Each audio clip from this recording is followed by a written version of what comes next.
Welcome to True Heel Heat, the place where we use insider terms because we think we know what the fuck we're talking about, even though we don't. My name's Maxwell Jacob Friedman, and I'm better than you, and you know it.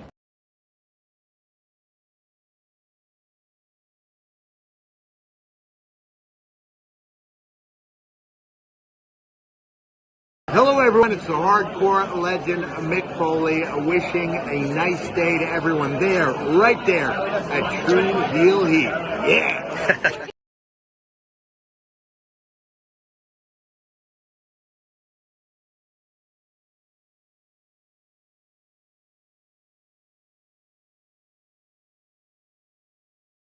Rob Van Dam, listening to True Heel Heat.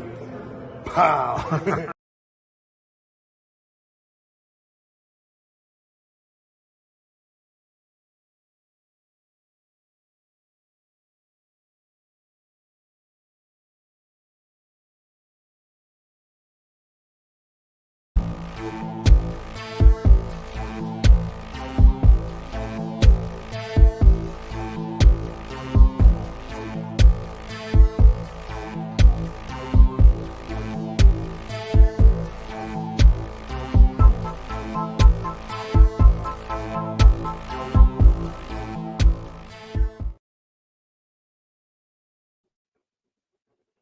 Hello, hello, hello. It is me, your True Heel Phenom SP3. We are live on the True Heel Heat YouTube and Facebook for our NJPW G1 Climax 33 final review, discussing the big show from yesterday morning, Sunday morning, August 13th.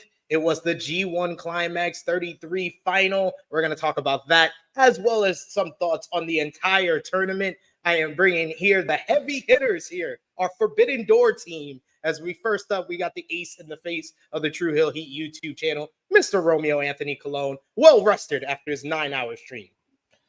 What's up, everybody? Keep in mind, I am a New Japan casual. I don't have as much knowledge as the three others here on screen. I think I'm a little bit more than a casual. You got to be a little bit more than a casual to watch an entire G1. Exactly. Yeah, I haven't watched an entire G1 since the first G1 I watched, which Naito won in 2017. So look at that. This was fair. Every time you watch the whole G1, your guy Naito wins. You gotta go. You gotta start watching more. Naito's good luck charm. He's got to be on every big show that Naito does now. Put me in the roll call. Romeo. Exactly. He's gonna be like Bushi, Shingo, Titan, Tsuji. No, they do Yota. It's Yota. Oh, Yota. Yeah, it's Yota. He says Yota. My bad. But yes, since we're talking about NJPW, you know we had to bring in the man that's here, the past, present, and future of New Japan Pro Wrestling, represented by this person right here. He is your boy, J News. How's that? Been a while. Climax recaps, buddy. I got up to night 10, Romeo. You got me on those. Thank you. I appreciate you, brother. And then all hell broke loose at work, and I couldn't even watch a show until last night. So all I have to say is good morning, good afternoon, and good evening, ladies and gentlemen. This is your good brother J News. We're back at it again here. G1 final. I just finished watching while we were setting up, and we were all right. This was the only way it had to be. And I got other stuff to say about how the tournament ended up. Because, yeah, I don't know what all that was about. We'll get to that. We'll get to what you got wrong about the tournament. Oh, don't worry. Oh, yeah, for sure. Don't worry. I rewatched the preview. And heard everything you said. We're going to talk about that. But we got one more person to introduce. We can talk about that. Introduce. She is Mrs. Hiromu Takahashi with the brand new hair, feeling brand new. You know her from her YouTube channel, Sonal's Life. Plus, she has become a regular here talking about New Japan Pro Wrestling here on the True Heel Heat YouTube channel. She is writer, podcaster extraordinaire. Sonal, how are you doing? I'm doing good. Yeah, this Hiromu hairstyle was not intentional. I didn't go into the hairdressers and show a picture of Hiromu and go, right, Naito is winning the G1, so I want to look like Hiromu. No, this was all a coincidence. But yeah, I'm ready to talk about the G1. And I mean, I agree, there was some amazing parts and some moments where we said it on Ace Tech as SP3. What is Kaito doing? We called the last episode of Ace Techers on J News and Romeo the Wrath of Kaito, because we already saw, because that was after the A block final, which we were just like, yeah, we got it. We got What? this. We were like, Kaito, what? SP3's funniest thing is, did Kaito Kiyomiya shit in Gato's bag? That's what I thought. I honestly thought, by the way he booked them this entire tournament, Kiyomiya had the shit in his bag. Don't you think? No, am I the only one thinks Kiyomiya shit in his bag? I want to say that he at least gave him the moment of going toe to toe with the champ Sonata. Sonata had the same champ who lost to Evil. Yes. So time out with your damn commentary, because that was one of the most blasphemous things I have ever seen in a G1 tournament in my life. Evil winning clean? Are you kidding me? It wasn't really clean. It wasn't really clean on the grand scale of things. In the grand scale of things, that was more compared to other Evil wins. It's the cleanest Evil win. Cleanest win we have seen. That's not saying much, though, is it? That's literally the lowest of the low. Well done, Evil. It was the least cheating you've done in like 4 years. But you guys point about Kiyomiya, I was like, what happened here? I was like, the Kiyomiya thing, the Hikuleo thing in the corners threw me off. I was like, what is this? But the thing is with the A block, right? Is I'd have understood if we'd have had maybe one of the 3 Miss Musketeers beating exactly. Kiyomiya. Especially Tsuji after everything that happened. He had 4 choices in the A block. You either pick the guy who's the ace of the other promotion, or you pick the 3 guys you're trying to build around. How did he pick the wrong one? He had 4 choices, and still I genuinely think that was for Kaito an easy option for Naito to have a very quick match. That didn't really have to have much spark, if you get what I mean. Like he went against the young ones. But imagine the story that would have been told if Kaito would have listened to me from my prediction from the preview. Remember, I had a Shooter making it to the quarterfinal. Now imagine if Naito has like a 15-20 minute match with Shooter, and Shooter comes closer than he did at New Beginning, has a good match, and then loses in the quarters. He gains a lot more than what he got out of this tournament. I had Kaito going out of the A block too, but it started off good, it looked good, and then it just went to shit. Hikuleo, listen, I understand the concept, but he shouldn't have lost to like Chase Owens looking like a bum. If he's gonna go all the way, like what? The booking is what really got me. Like how, like who won where? That just to me, none of it really made much sense. Like no doubt, I'm gonna be wrong with predictions and all that shit all the way through or whatever. The Kiyomiya thing threw me for real because I was like, what is like you have? I don't know if the choice is to set up Kiyomiya and Okada for later on, which is fine, but it's like, no real preview, no like nothing, like not even a face-to-face. I was like, this is what I told J News. I told him once he did not put them in the same block, it was not going to happen. But you don't listen to me. You don't trust and sit. Just hiss. I told you. There's no need. Know how this man has scarred me. I have mental and emotional scars. The scars of Kaito. So I know by the way he sets up the blocks who is going to verse who. And I knew when he did not put Kiyomiya in the same block as Okada, and that you were saying, oh, he's going to verse him in the semifinals, in the quarterfinals. I was like, there's no way, actually. I was like, by the way this is panning out, by the way they set up the quarterfinals where the A and B blocks had to verse the C and D blocks, there was no way they were going to verse in the quarterfinals. There was no way he was going to get past the quarterfinals, even if he made it there. So there was no way we were getting Okada and Kiyomiya, and yet you didn't listen to me. You argued with me, and you made me look bad for the Sonal. You made me argue with her. I don't like arguing with her on screen, and you didn't listen to. You should have just said, Sid, you know what? Kaito made a mistake by not putting them in the same block. And we would have went about our day. At the end of the day, if we're going to sit here and always agree, what are we to our fans? What are we to our loyal followers if we sit here and agree with everything? At the end of the day, like I said before, the Hikuleo thing threw me. The Evil thing really threw me too out of the whole C block situation, because I was like, what? And I was like, you had, and the C block wasn't as bad as people thought it was going to be. To be quite honest, it was really strong actually, with like the match quality. And me and Sonal talked about it on Ace Seconds. The worst block, honestly, was the one that we had high hopes for, was the D block. D But block it's really not even didn't give that us D block any. was bad. D block wasn't bad at all. It was just compared to the other. We were saying this on Ace Tackers. Is that the not boringness, but sort of we've seen a lot of D block before. We've seen Goto versus Naito. Naito, but the matches were great. Even like Zack versus Tanahashi and the first where Tanahashi changed it up. Just the other matches had more stories going in, more freshness, which I guess speaks of the like. Aside from some of the questionable booking, the quality of the matches were much better than I think the past few years. It's just Gato.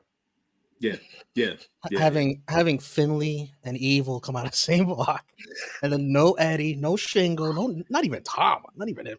2 heels. That's something. I wanted to add more about the Kaito stuff too, like because during his last match in the G1, like they were English commentary was openly being honest, talking about his contract situation. And what do you guys? Where you? Because what I've read up on, he's like loyal to Noah. He's always loved Noah. Noah's his home. But is there a world where he does eventually make the jump? But Oiwa's in Noah now. He's doing some stuff in Noah. Yeah, and it seemed like they were really kind of making that one of like Kiyomiya's parts of his story in the G1 is his like forming of a friendship and relationship with Oiwa. Yeah, I just, at the end of the day, I don't know. I don't know. Kevin Kelly was really putting Kiyomiya down during most commentary stuff, driving that nail home, wasn't he? He made it sound like whatever the Noah equivalent of this, but the N1. Yeah, that's a breeze. Like that's a piece of cake. And now he's in the big leagues. Yeah, he won the N1, but he came to the tougher one, and he couldn't do anything. And he couldn't even get to the quarterfinals of the G1.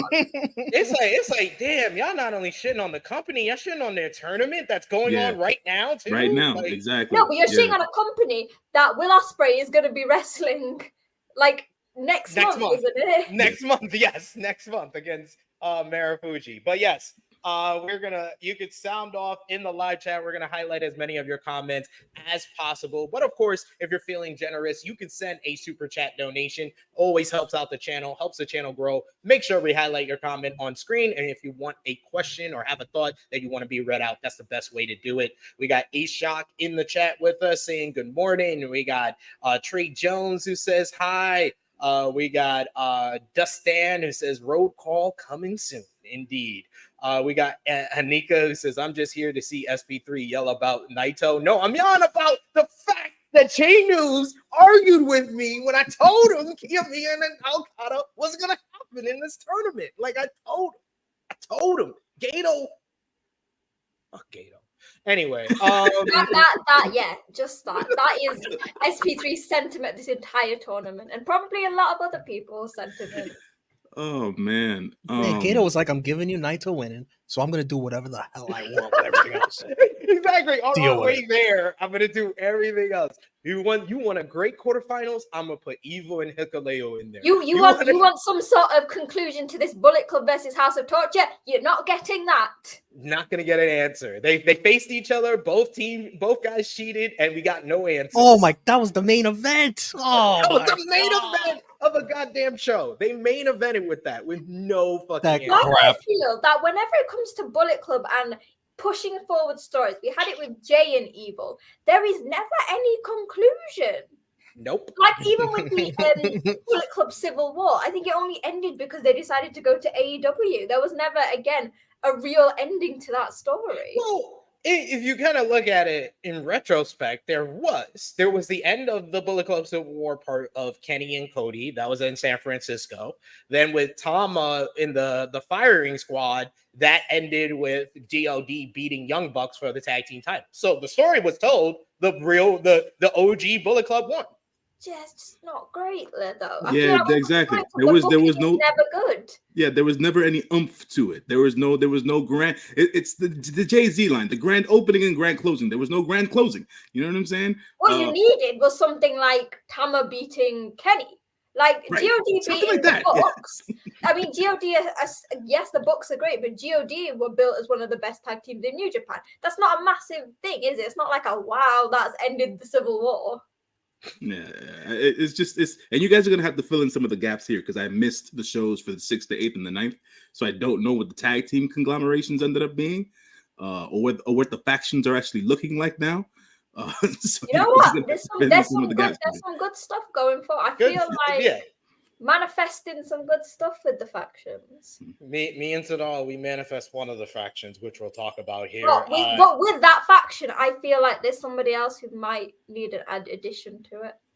We shall get to that. Ace saying, give Jey Uso the book and away from Kaito.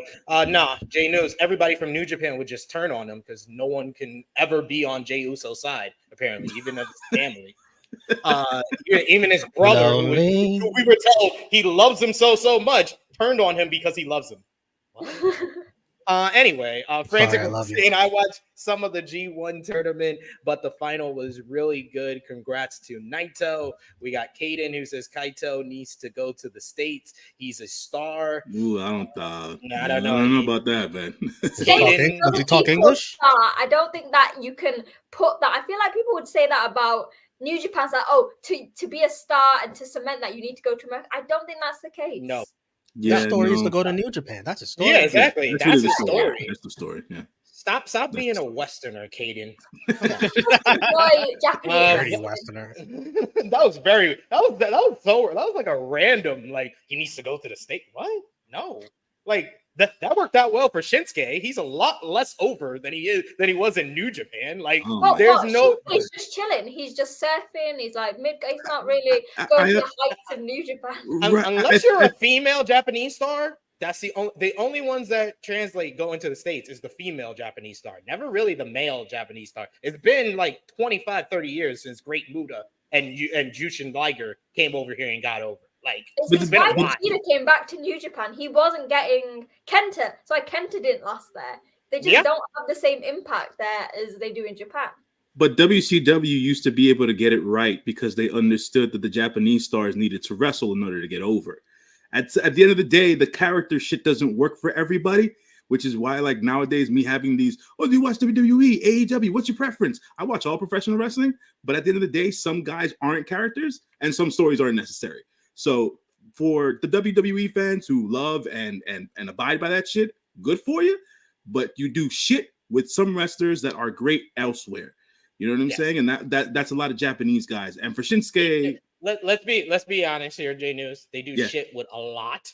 Like true. You're not wrong. It's very much a small percentage of the people that got over in another company that are able to really, especially if it's a major company, like if it's a Ring of Honor, an independent, and you come to WWE, of course you have a chance to get over because they feel you as a new product.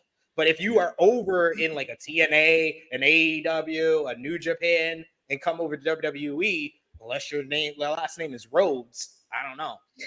But guys, Shinsuke's about to challenge for the World Heavyweight Championship, guys. Is he really? Is he really? 2023. Is he really? Good on him. Good on Shinsuke. Good on Shinsuke. Gonna have a raw style matchup on pay-per-view. Great stuff. Yeah. Anyways, let's keep. After main eventing Wrestle Kingdom after Wrestle Kingdom, he's finally gonna get a shot at that WWE Championship. Finally. It only took him so long, right? The World Heavyweight Championship, excuse me, Sonal, the one that has no prestige, no legacy at all, that they're still trying to get over, that's the one he's challenging for. We got Dust Standard says Kevin Kelly going ahead of himself sometimes. Kevin Kelly, I thought, did an amazing job the final nights of the G1, the quarterfinals, semifinals, and finals. Yeah. Oh yeah, when he was by himself, he was great as well. That kind of is so to me. I honestly, his best night on commentary with Kevin. I was Kelly. about to say that. I was like, the best night on commentary for Kevin Kelly was Eddie Kingston for the D-Block. I missed that one. Yeah. He did amazing on You could tell that he loves Japanese wrestling while he was watching it, which is imagine. Nice. I can imagine. Except for that one time when he said Naito's on the road to WrestleMania.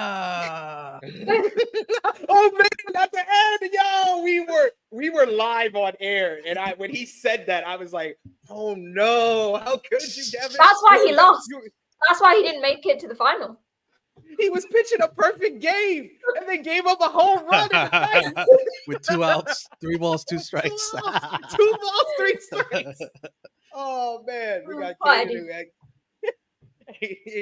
who asks, "Will I never get bullied by SP3? Stop telling Japanese wrestlers to go over to America, and then you won't be bullied." That's pretty simple.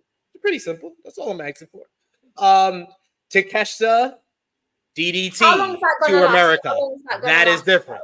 This is why I literally specified like where they come from and coming over to WWE, they're not gonna get over that well, or coming over to the States, they're not gonna get over that well. Takeshita was already, like you said, Sonal always tells us he was the ace of DDT. He was probably the best bet of anyone. I used to compare him to like the Okada of DDT. Like he was at that level. He was winning titles. He was always in that main event. So it's like, for example, saying Okada take him over to WWE and like he will be booked well because he's already cemented his name. Kiyomiya, yes, while he is good, he was never the guy in Noah for long enough. Whereas Takeshita for like a solid good amount of time has been on that top level. Yeah, and he's ushered in now into AEW in the main events and mid-card level spot anyways, because he's backed by Don Callis. He's had all these great matches and stuff like that. So I feel like AEW's done well by him so far. It's just, I think for me, it's always been the WWE dropping the ball when it comes to the foreign stars and stuff like that, or whatever the case is. Like they haven't been able to get a luchador over since Rey Mysterio. So let's be real. So. They tried a couple of times too. Yeah, man. They've tried. We got Ace. Rey Mysterio's back on top.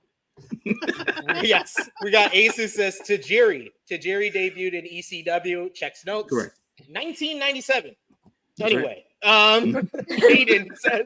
Hayden says, I just see getting a big. I just don't see him getting a big spot in NJPW long term. Before I read the rest of your comment, Hayden, do you really know New Japan?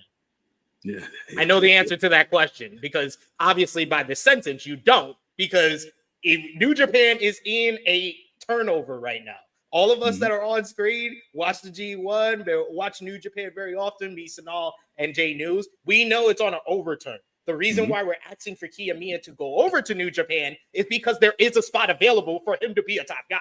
Right now, yeah. The transition's happening before our eyes, so it's like there's an opportunity right now for him to be spotlit. He can be, if you want to. I know the phrase "the Three Musketeers," but put his ass in there. He's the fourth guy. You know what I'm saying? No, I was just about to say, like, isn't that a natural story to tell? Like, he's coming in, he's the Noah guy, and you got these Three Musketeers. Like, I'm better than all of them, so I'll show you. Like, isn't that a natural story to tell? Yeah, he's also like around the same age as Tsuji. Yeah, that's what I was gonna ask. Like, he's right in the middle of So I think Shota and Narita are a year younger, and then Tsuji's a few years younger. He fits perfectly in that mold, while still, because obviously we see that there's a relationship between New Japan and Noah going forward. Is some as we've seen with Osprey. It's easier for him to be in New Japan and Noah simultaneously, but rise in New Japan than say take him over to the States where he is sort of just getting pushed in with no backup, no like long-term booking, no natural story.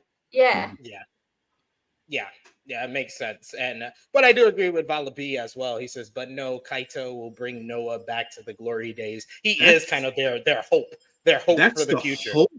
That's the hope. But look, man, much like here in Western America, I'll say this bluntly, motherfuckers is looking for the bag, bro. You know what I'm saying? And Bushiroad got the money. You know there you go. It's like, that's really what it's about. Look, man, for all intents and purposes, we're going to side and we're going to prefer what we like to watch, whatever companies we like to watch and stuff like that. But if Kaito's looking for the money in Japan, New Japan is the place to go. You know what I'm saying? Yeah. Not to say that Okada's on his way out. But he's got a lighter schedule now. He's Big Daddy Okada. I was gonna say he's got home commitments. He doesn't want to be dealing with the young kids anymore. He's the only one out of the kind of the stalwarts, the pillars of this company that are still here with Tanahashi, Naito, him, Ishii, Suzuki. Okada's the only one I see being here after 5 years. In the next past 5 years from now. No, don't doubt Tanahashi. Tanahashi will be there. Tanahashi will be go Ace on a walker, like a walker to the ring. Go Ace. Sonal, Tana's walking that fine line between Chono and Muto right now. He's walking that fine line. By the way, at the start of the G1, he was doing all right, but as the matches went on, if you were like, and then I got really upset out on Reddit where someone compared Naito's matches to Tanahashi's. Like, oh, Naito needs to retire. He's in the same shape as Tanahashi. Like, what matches are you watching? No. Yeah, you're wallet out. By the way, I love that death stare that Tanahashi gave Naito after Naito was walking out after he won. Naito almost tips his cap at Tanahashi. Tanahashi's just like, should have been me. He's like, he's like, I now I remember that DDT. I couldn't remember for the last few days. Now I remember the DDT. That DDT. Oh my God. That's one of my highlights of the whole time. Planted that man.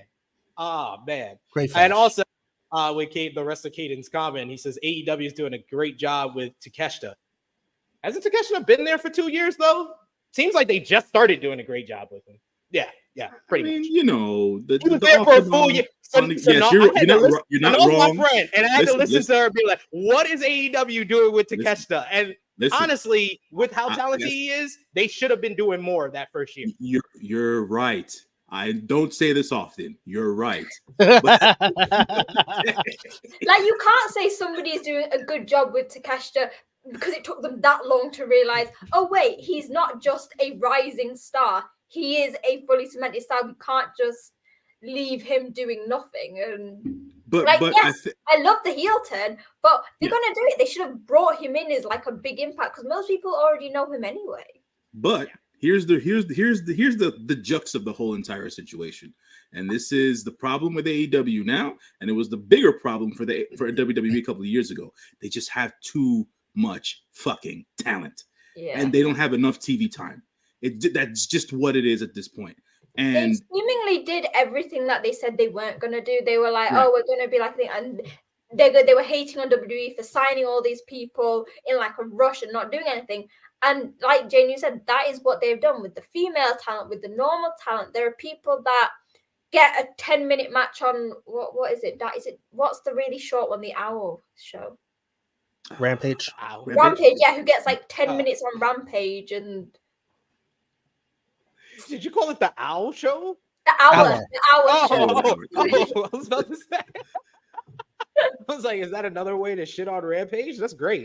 No, because like now I watch all the AEW shows to see if there's any like New Japan guys or Jay White. So I check it by the time. Like there's 2 long shows. That's the normal Dynamite and Collision, and then the shorter show. Collision, the Jay White show. Yes. Collision, the Jay White. Yes. The Juice Robinson show. Let's be real. It's the rock hard Juice Robinson show. There's 2 Jay Whites on that show. One is cardboard. Was it the Bang Bang? Was it the Bang Bang Gang? The Bang Bang Gang. The Bang Bang Gang. And now Jay has a clone. It's called Card Blade. It's taller than him as well. I honestly never thought I'd see the day Jay White do comedy. And I'm loving it the majority of the time.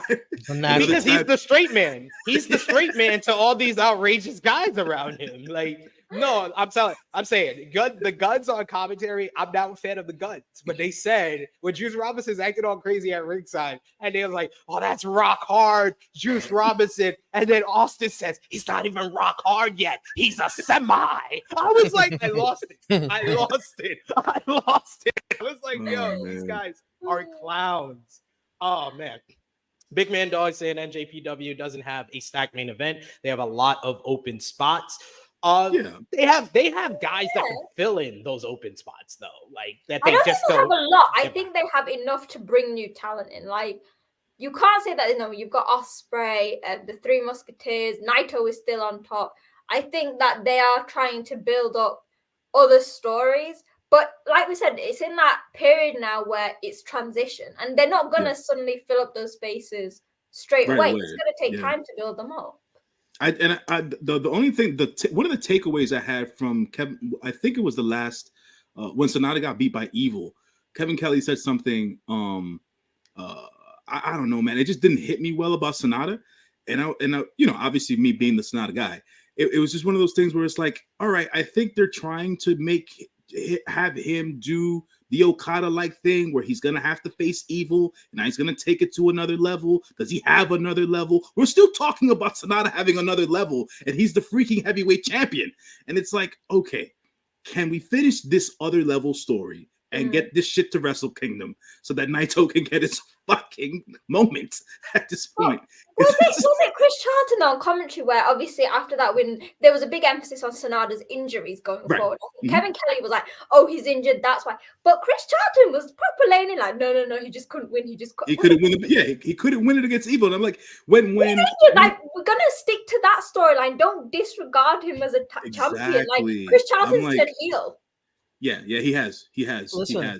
Listen, to me, it looks bad. I understand, like, he's trying to have some honor or something. Sonata doesn't have any one of his 5 guys out there to help him at ringside, because I just saw Ospreay. He has his guys come out and help him. Yeah, when he needed it. When he needs it. Bring Doki out. Bring Doki. That's all the problems sorted. That's right. Everybody loves Doki, man. At the end of the day, get the Doki chokey on him. Get the Doki chokey. Get Taka Michinoku out there to hype him up. Right. Taka had a match recently. We got Bala B. Taka clean. We got Bala B with a super chat donation. Thank you so much, Bala B. He says Cardblade versus Tsuji, which is his name for Yoda's twin. Is Yoda Tsuji's twin, which I thought we talked about that Sonal too, which I thought was one of the best. I did some research. Apparently, he's like a director in Canada or something, and a stuntman. Wait, hold on a second. This is a fact. You missed the A Block final. Yeah, yes, A Block final. Tsuji was making his entrance, and Gabe Kidd attacked him from behind, and he's beating him down, and then all of a sudden, Yoda Tsuji walks down the ringside, and I'm just like, what's going on here? And he takes him out with like a big running knee, Gabe Kidd, and then he picks up the fake Tsuji, and it looks exactly like Tsuji. He basically has his Eric Angle. He has his Eric Angle. He can do all third angle spots from the 2000s. Because like Zack's done it with Fujita, and you can sort of tell well, that's not Zack Sabre Jr. Like going into this, everyone like before the match started, the Japanese crowd was silent because I don't think they knew what was. They were like, "Wait, is that?" It's like they were in shock as well. They were like, "But there's 2 Tsujis right now." Oh wow, I wasn't aware. I'm gonna send you the picture on Instagram, Janus. Yeah, he's gonna send it to you. That is interesting. He looks just like he's in good shape. He's got the hair. It's identical. He just Tsuji is bigger. That's the only thing. That's what I said. The body shape looks similar in terms of like. But Tsuji, when they were both laid out by Gabe Kidd, you could see Tsuji is bigger, like more muscular. Check it out, Janus. I just sent it than his brother. But yeah. Like they get it, and that's why I said Eric Angle, because the only difference between Eric Angle and Kurt Angle was that Eric Angle was a little bit smaller than Kurt. That's how Tsuji and Tsuji are. But yes, now that we did all that talking about the tournament, we can get to the actual final show here. It was the final night, G1 Climax 33 final Sunday, August 13th from Ryogoku Sumo Hall. No, Ryogoku. What's happened to the Nippon Budokan? They used to always do the finals there. I think it's that time of the year where they have more sumo matches at the Budokan than anything else. Yeah. So because they've been changing where the G1's been on the calendar, so I think it's more of a booking thing than anything else. Right. I was like, I used to love them just going like the Nippon Budokan. It was just like the classic place. But... Yeah, because they went to. But I like this building too because I recently just watched. This is the same building that Okada and Shibata have. Because I just rewatched that matchup. So as soon as I saw that was the building on Saturday, I was like, okay, this is going to be a good show. And this was probably the best crowd of the year for New Japan because they had a sellout, 8,283, by far the biggest crowd they've had since Wrestle Kingdom. Oh, shit. Thanks, Romeo. Sorry. Well, the first match on the show was tag team action as you had Asuka Lobe teaming up with Toriano to face Rohei Uyuwa and Kaito Kiyomiya. Kiyomiya and Uyuwa has been teaming up a lot throughout the tournament, and that chemistry showed off here as the two of them teamed up and put Yano and Lobe away with Kiyomiya hitting his Shining Wizard for the 1-2-3. This match going 7 minutes, 47 seconds. Thought it was a pretty good way to open up the show here. Sonal, what did you think about Kiyomiya getting the win with Ouya? I didn't watch it. I was asleep. That's fair. It was like 7 a.m. for you. Yeah, so I missed the first two matches because I got up. My alarm went off at 7. I snoozed it. Then it went off at 7:15. I snoozed it. And then I got to past. I was like, let me get up. So yeah, I missed those matches. Sorry. He's like, I finally got up then. J News, did you check out this one?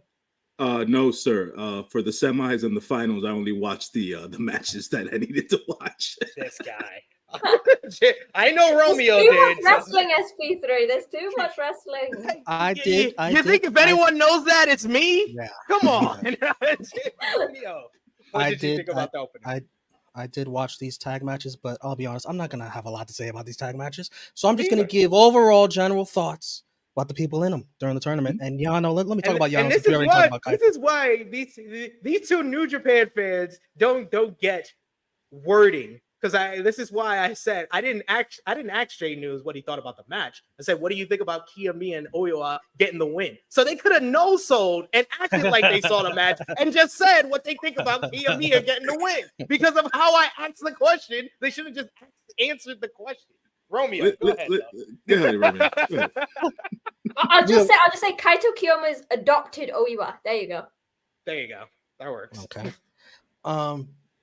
We already talked about Kaito. Let me just say that Yano gave me one of my favorite moments of the G1, and that was him being so angry at Naito's trolling of him. Naito trolled the shit out of him. He had his whole entrance play. He's like, restarted.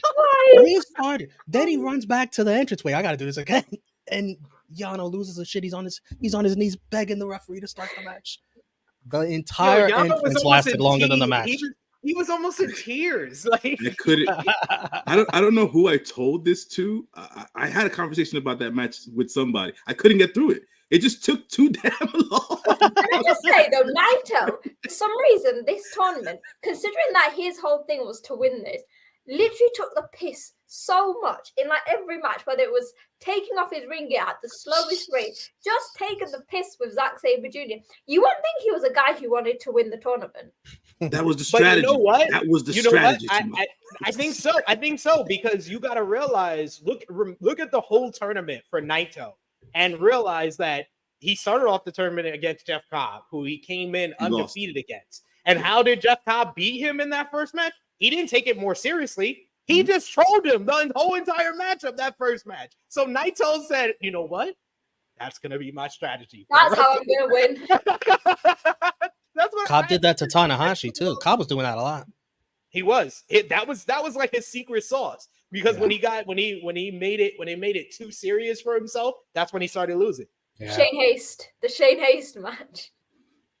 That shit pissed me off. I quite liked it. I thought it worked really well because Shane would have known he was never going to win it. What is the second best thing you can do? Make sure Zack Sabre Jr. And like they were shitting on it like at commentary, but for me it made perfect sense because why are you gonna put your body on the line when you can just easily help your fellow faction mate win? That's true. Like it's just common sense. I'd do it. Like, don't start saying like, oh, I don't believe in that. It wasn't a very good way. Like TMDK are baby faces. They're not heels. They're like tweeners. Let Shane Hayes do what he wants with his orange hat. I love the orange hat. So did I. My most annoyed was who was it that beat Naito? Was it Nichols or Haste? Haste. Yeah, I like that match. I enjoyed that match. I like that decision. I like that decision. You always have to have a big upset, and Shane was the most likely of the people to pull off the big upset because Gato doesn't give a fuck about his. It's also going to be a really easy defense of the trophy. Like I think he's probably going to get one defense because Sonata's going to get one defense of the title before Wrestle Kingdom. He's not going to do more than one. Really, it looks like he's just going to do Evil probably at King of Pro Wrestling in October. So probably Naito only gets one as well on the same show. And Shane Hayes starts crying into his orange hat that he didn't get a chance. Was it like Yano when Yano beat Kenny and he never got a shot? Yeah. At the title. It's going to be like Back that. of the line. Back of the line. Go. There you go. But next up, we had more tag team action. This time, it was 8-man tag team action, as you had Master Wato teaming up with Shoto Umino, Tamaki Homa, Yuji Nagata back in New Japan versus Yota Nakashima, Ren Narita, El Desperado, and Minoru Suzuki of Strong Style.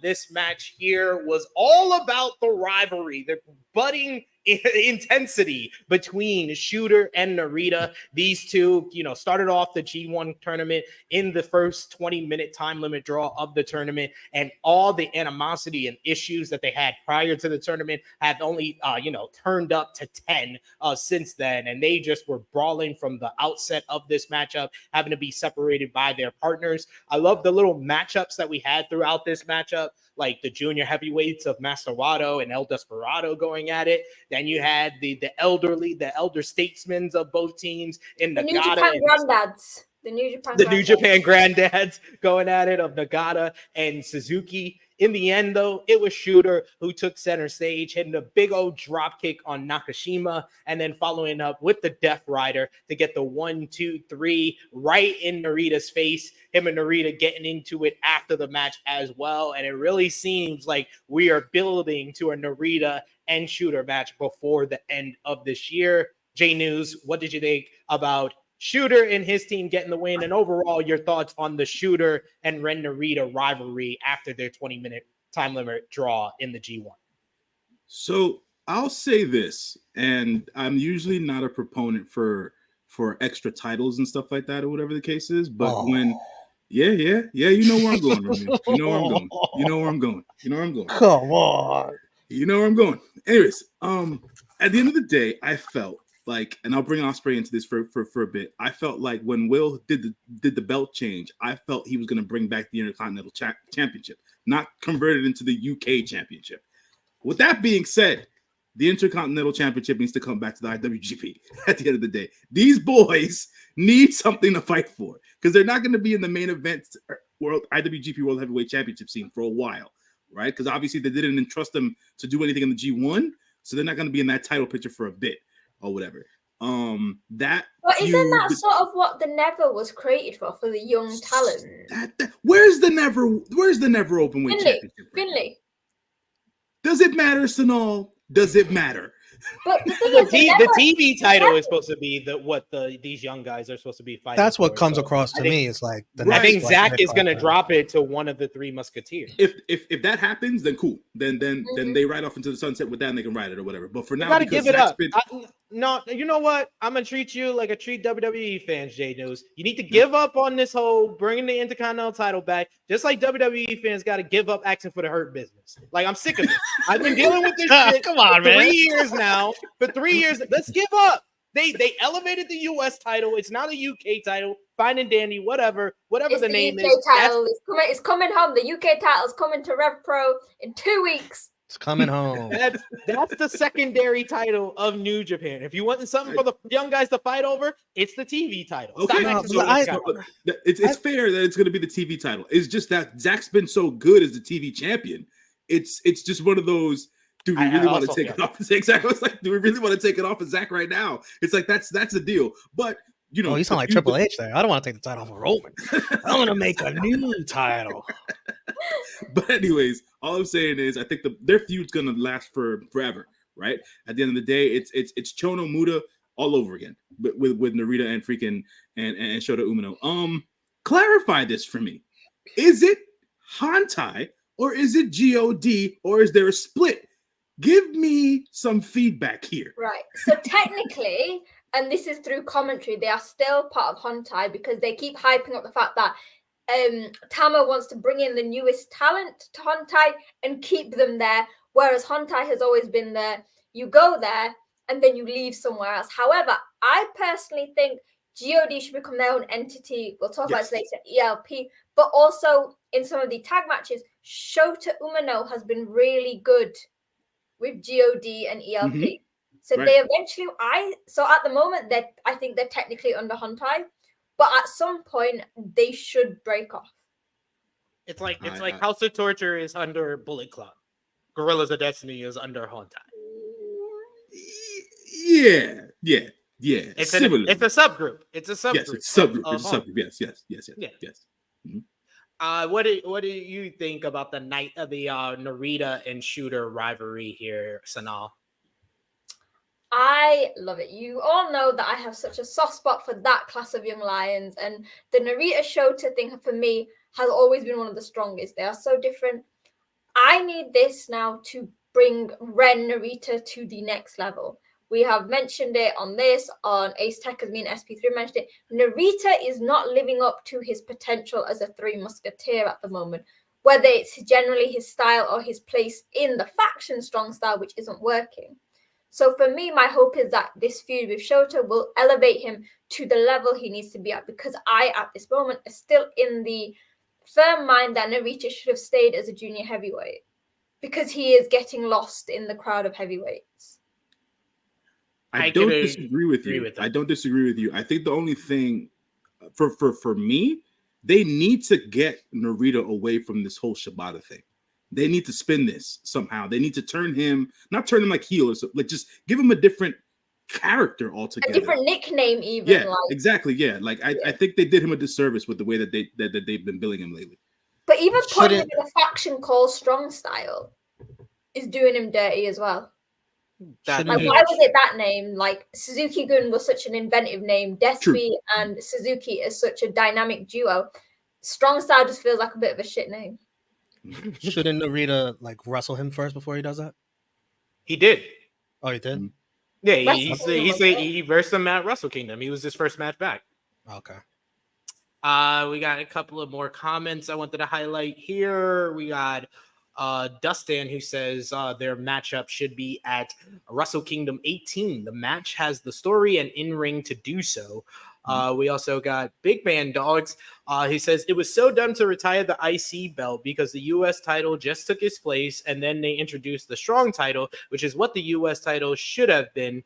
You literally explained why it was the right time to retire the IC title. It wasn't dumb. You just explained why it was the time to retire it, because the US title took its place and basically filled its function, and then the Strong title filled the previous function of the US title. That's why it was smart to retire the IC title at the time that they did. I wanted it back, but you just explained why it was the right time too. I read that comment and I read it as it was dumb to retire the C Block Championship. I was like, that is true. Let's bring that back. Okay, because I was watching many of the G1 shows wearing my C Block Champion t-shirt with the Fun Trophy. So you know what? J News, you said we need something for the young ones. Bring back that C Block champ, because wasn't Tsuji like the first winner of it or something? Yes, he was. Yeah, so bring that back. There you go. Let's find it. Let's go on a hunt for that C Block title. Annika saying the new Hurt Business will work. No, it will work as much as the old Hurt Business there, especially if they have New Hurt Business as their name. Talk about a shit name. That's Not a confirmed. shitty name. New Hurt Business. Jesus. Awful. Street Business is right there for you. Just street business? Street Profits with I get it. I'm just saying. It's like, I think they're gonna be calling it something like Limitless, because they keep using that word. Talk about don't go there. Don't do that. Don't do that to Keith Lee. Don't do that to Keith Lee. He needs something, son. He needs something. Don't do that. Don't do that, Skip. Unlimited. We got Chase. It says ZSJ, the Forever TV champion. I agree. Yeah. We also got here a bunch of comments, a bunch of people saying C Block Championship. That's great. Can I say something about Shota Umino? However you say it. Yeah, what did you think about this tag matchup and the Shooter and Ren Narita rivalry? I wasn't really high on Shota going into the G1, and he turned me off. He turned all those thoughts around. He was spectacular. His moveset, he's got this deep moveset. I know they were saying on commentary, they're gonna have this big moveset at first until they figure out who they are, or what until they narrow it down. But he entertained me in every single match he was in, almost. Especially when the Musketeers went at it. I understood the draws, and that made plenty of booking sense. So good job there, Gato. A Block might have been my favorite block to watch, just because of the young talent and them mixing it up. I think Shota and Tsuji was my favorite for Shota. he really elevated himself. I understand what you're saying about Ren Narita because I got that same impression.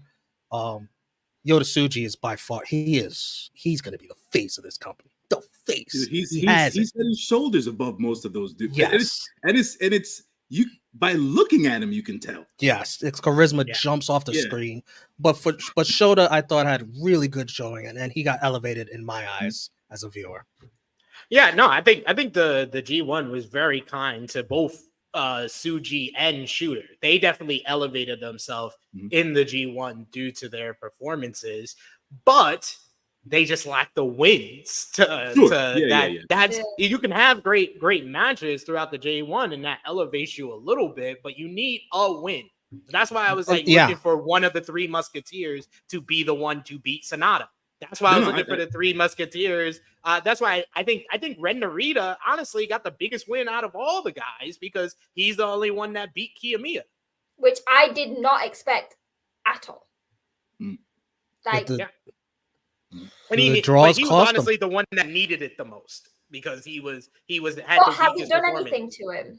We will have to wait and see if that win has built anything because again, he's still, compared to Shota who lost against Kiyomiya, he's still seen as the lesser. He's still, while Shota still has this Tanahashi look, he is being less compared now. Like even me, I'm not giving him the Tanahashi Naito, but Narita got this win, but I'm still sensing he's still giving off Shibata vibes. He's not giving off Ren Narita.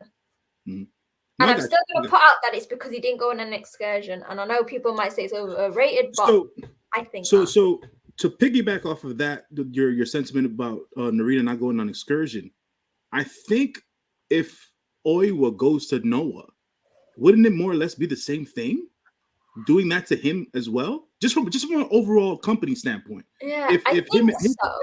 But isn't Narita going to the U.S. considered his excursion? No, yeah, but it's because he went to the dojo rather than because I'm saying I don't know if Obi was officially going to know for his excursion or whether. Yeah, because I remember when Narita being a young lion in New Japan, and they were talking about that for the last couple of shows. They were like, "Oh, he's going on excursion to the LA Dojo." Right. So he technically did. Technically, he did. But it's not like Uemura, who we've not seen him for like whatever. Uemura, where are you? Come back. But he was wrestling in pandemic strong shows. He wasn't going out and about. He wasn't doing. And I was going to pick this up when you're talking about Tsuji, why he's got such star quality. Tsuji, like Sho and Yo, he went to the UK where he had a completely different character. He went to CMLL again where his character changed, and so he has gone through different stages to find who he is. Whereas to an extent, Shota, that's why Shota took a bit longer because he went into the UK and he has always been that babyface. Narita similarly was still in the black trunks for what seemed like forever. And that's why I think Tsuji, and if Uemura comes back, Uemura I think will similarly have a much stronger standing. So on to J News is, I think, maybe Oiwa going to Noah would be a downfall, but I still feel that if he goes to Noah and isn't treated like a young lion, he might do well. But if it's Narita where he goes and he is still in the black trunks and doing the opening matches. I've always felt like the excursion portion of what happens with the Young Lions has always been for them to go to another company altogether, another country altogether, to learn a different style so that it can then amalgamate it with whatever it is that they did learn at the dojo, in the dojo system and stuff like that, which is why I think Narita isn't Narita as of yet. He didn't go anywhere. He went from one dojo to another at the end of the day. Now, Yuya, on the other hand, Uemura, that is, he went to the LA dojo from the Noge dojo, but now he's working in TNA or Impact, and stuff like that. So he's done a true excursion in that sense, where he's gone to another company to learn the American style. He trained with Natty Neidhart and TJ Wilson, for God's sakes. So, he's had that excursion end of it. I don't think Narita's had that excursion end of it. I don't think the Oi was going to get that excursion end of it because it's still Japanese wrestling. Fujita, I think, is lucking out because he's going to Australia. He's coming to the UK as well. And he's going to the UK. So Fujita's going to get the excursion, the excursion treatment. So it's like, let these guys have the true excursion. You know what I'm saying? There's no real reason as to what to just keep them in the Japanese or the dojo system. It doesn't let them flourish, right? It doesn't let them understand what the different brands and types of wrestling that there is out there, because they're staying at home and whatnot. So I sort of think that's why Hanare's time took so long to get into the top. Yeah, he had no excursion. Finlay, no excursion. To an extent, although Juice was already pretty much cemented as like a wrestler from his WWE days, Juice didn't have one. Jay White, Roppongi 3K, had a proper excursion. And I feel like the quality of excursion is understated. Like, people just say, oh, it's just an excursion. But really, if you look at the best ones, even Naito, he went for another excursion to come back as the ungovernable one. And that's when the popularity hit. Yeah. I the think excursion always helps. It helps Yeah. to kind of evolve the performer and to change up either like their in-ring style or just their presentation, it seems, with the best ones. We had a bunch of comments I wanted to highlight here. We got Big Man Dogs, who says A-Block was the best for sure. I think A-Block, like Romeo was saying, was the best because there was more than 2 or 3 people you wanted to see. There was like a lot of the only people you didn't really want to see in the whole entire block was like Hikuleo and Chase Owens. That's it. Every other person kind of stood out in their own way. Whereas every other block had like maybe 3 or so people you wanted to see. This block had majority of the people that you wanted to see their matches. We got Dustin, who says A and B had some of the best matches in the tournament. We also got King Taichi pulled it out of the bag. King Taichi, the MVP, the holy emperor of my heart. We also got A-Shock, who's asking how were the Bullet Club War Dogs in the G1 performance-wise. Don't get me started. Gabe Kidd was the breakout performer of the whole entire tournament. I'll say this for me, freaking MVP. Every damn show. I can't give him MVP. No. He's not Will Ospreay. Will Ospreay. Yeah, I was going to say. That's what I'm saying. Look, from a match, there's MVP, there's Rookie of the Year, there's Most Improved. Kid is a combination of Most Improved and Rookie of the Year. He's the breakout performance of the year. Yeah. MVP, I don't think anyone's touching. No. I got you. Completely agree. Can't disagree there. I'm just saying I've never seen someone take a character and run with it like he's done. There's just from New Japan standpoint, like the dude he took over every show he was on. You just wanted to watch him, and it was the same shtick every show. It was the same shtick every show. But me and Sonal talked about it on East Sector this last week. That Kiyomiya match. That's the best non-finish I've ever seen in New Japan history. Yo, so and Charlton says this all the time or whatever that the dude is a freaking generational talent. That's not a freaking gimmick. Gabe is good, really good. And Gabe's been wrestling for, I always say this because I feel like it's a broken record, but Gabe has been wrestling for a long time. He is not in the same class as the Young Lions. He was winning titles before some of the Three Musketeers were in the dojo. Yeah, very true. People need to remember that. Yeah, Gabe's been in the business almost 10 years altogether now. So, I think it's rather unfortunate because I think what was the comment? I think it was Vala B who said it, like Gabe overperformed and Alex Coughlin performed more like a first-time performer. And that's I think is the downside to Gabe Kidd performing as well as he did, is that it made Alex Coughlin's performance look that much worse. Like in my eyes. Like I was like, Coughlin could have not been in the tournament, and I don't think anything would have changed. He got the one win over Tanahashi, which was great, but he did not leave an impression like Gabe Kidd did. Gabe Kidd, you got people saying he's a future IWGP World Heavyweight Champion coming out of this tournament, while Alex Coughlin, he tried to do an extension of the Gabe shtick, and it just didn't come off genuine. Right, because it's not him in that estimation. I feel like he's still trying to find it for himself with his right really now. big eyes. Yeah, I mean, like I said, I said this before, the whole Dexter Loomis thing. He's still trying to find it.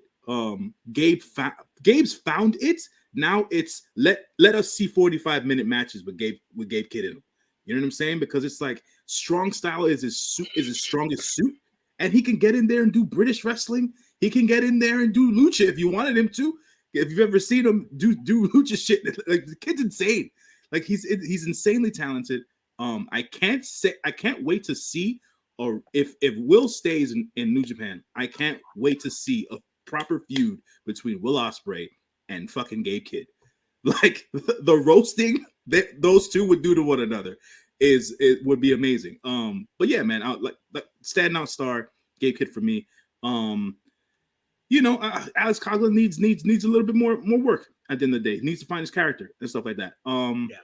The other, I mean, the Dream War Dog. That's another good point by Big Man Dog saying Coughlin was hurt by the block he was in too, because me and Sonal was saying like D block was like the weaker of the block of the all 4 blocks. So that he definitely didn't did not help. He didn't have bad matches. I thought his best match was against ZSJ. And I did not like that match. No, I did. I thought his best match was Tanahashi. Tanahashi looked good and he got the win. The ZSJ one, ZSJ works well with pretty much anyone. But the Naito match was better. The Tata match was better. The Cobb match was better. The Goto match. I'm just talking about.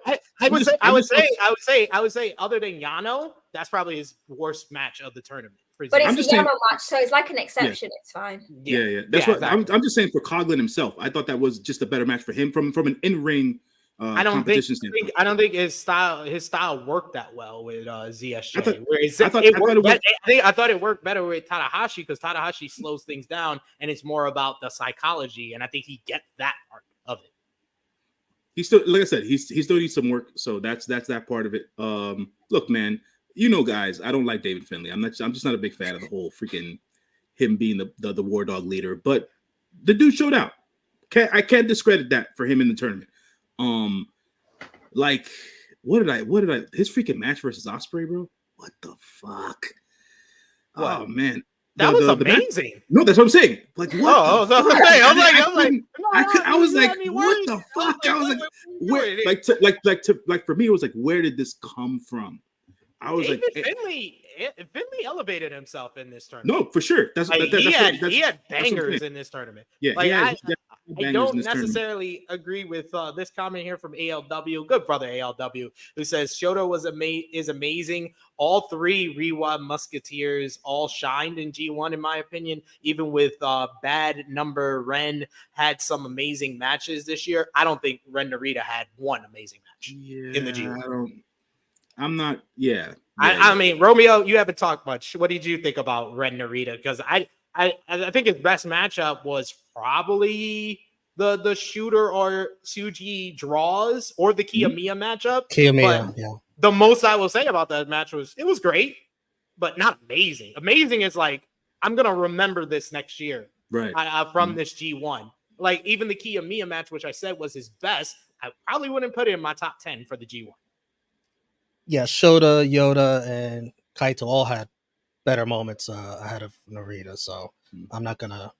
I just got to be honest with what I see. And speaking of being honest, Gabe Kidd, I'm not as high on him as you guys are. Like you guys are waxing poetic, man. Especially Jay News. Jay News is the president of the Gabe Kidd fan club. Absolutely, I think his character work is outstanding. Yeah, he. I've never seen someone so angry all the time. Like there's no happy moment for the Gabe Kidd whatsoever. He comes out there pissed off. I love that about him.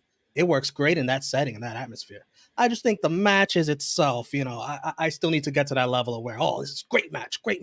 Like I haven't got there yet with Gabe Kidd. He had the Kiyomiya match is in my top 10 for the G1. Even with the double count out finish and the Yoda Tsuji, I thought the Yoda Tsuji match was also great. That would probably be an honorable mention in my top 10. They took it back to their freaking Young Lion days there because those boys they cook when they were young lions, and it just reminded me of that when I watched their match in the G1. Yeah, I think he had the great matches with the people he needed to have great matches with. But most of all, I think the reason why people are waxing poetically, like Romeo said about him, is because the character work. It's the character work that puts him over the top. If he had no great matches and just the character work, then I can understand Romeo being like, I think you guys are overhyping it. But he had great matches. Like you said it like he didn't have any great matches. He did have great matches along with the great character work. Are you taking him over Kaito, Shota, Yota? Do you think he's on their levels? Because I don't. I think he's on the level of Kaito. Yeah. Kaito does not have that much charisma and character work like Ren, Gabe Kidd. Yeah. Kiyomiya is better in the ring, but Kidd is better on the mic as a character and just presentation wise. I love how SP3 almost got it mixed up and said, not as good as Ren Narita's charisma in the ring. Yeah, imagine if I was serious when I said. But I think we did enough talking about the Bullet Club War Dogs, but wanted to answer that question since it was from a member. We had more tag team action, multi-man action here, as it was another 8-man tag. He had Yo, Eddie Kingston, Tomohiro Ishii, and Hiroshi Tanahashi teaming up to verse Tiger Mask, Satoshi Kojima, Hiroshi Tenzan, and Toge Makabe. This one was pretty much what you would expect here. It was the little bit of the exchanges that we had throughout this one, whether it was Ishii going at it with Tenzan. You had a great exchange between Eddie Kingston and Kojima, trading off the machine gun chops, which I thought was a great moment there. And then finally, it came down to the junior heavyweights with Yo hitting his big super kick, the trace kick, for the 1-2-3. This match going 9 minutes, 37 seconds. Kingston, Tanahashi, Ishii, and Yo getting the win. After the matchup, though, Ishii and Tenzan still going at it, still brawling with one another after the matchup, but having to be separated by Eddie Kingston. Eddie Kingston even had to give Tomohiro Ishii another hug like he did the other night. But are we going to get Ishii and Tenzan out of this? Can Tenzan keep up with Ishii? He's still bitter he's not got his Mongolian chops. He's like, I need to take my anger out on somebody. So now, what do you think about a potential Ishii and Tenzan rivalry? Doesn't that just sort of say the story of Ishii's career? Your next feud, you've a workhorse, you've been working hard now. Your next feud, Tenzan. Yeah. I don't. You gotta love it, right? I don't know what to say. He's also a never 6-man champion. Can we not remember that? Can we not build a feud upon that? Not Tenzan. No, Tenzan. That's what we get. I mean, Yo was great. They were really hyping Yo up in that match. Just want to say, yeah. My issue comes a bit I love commentary, but it seems like they keep saying, and they've been saying this for years, I think next year is going to be Yo's year. I feel like I am the biggest supporter of Yo. I've always been a Roppongi 3K fan.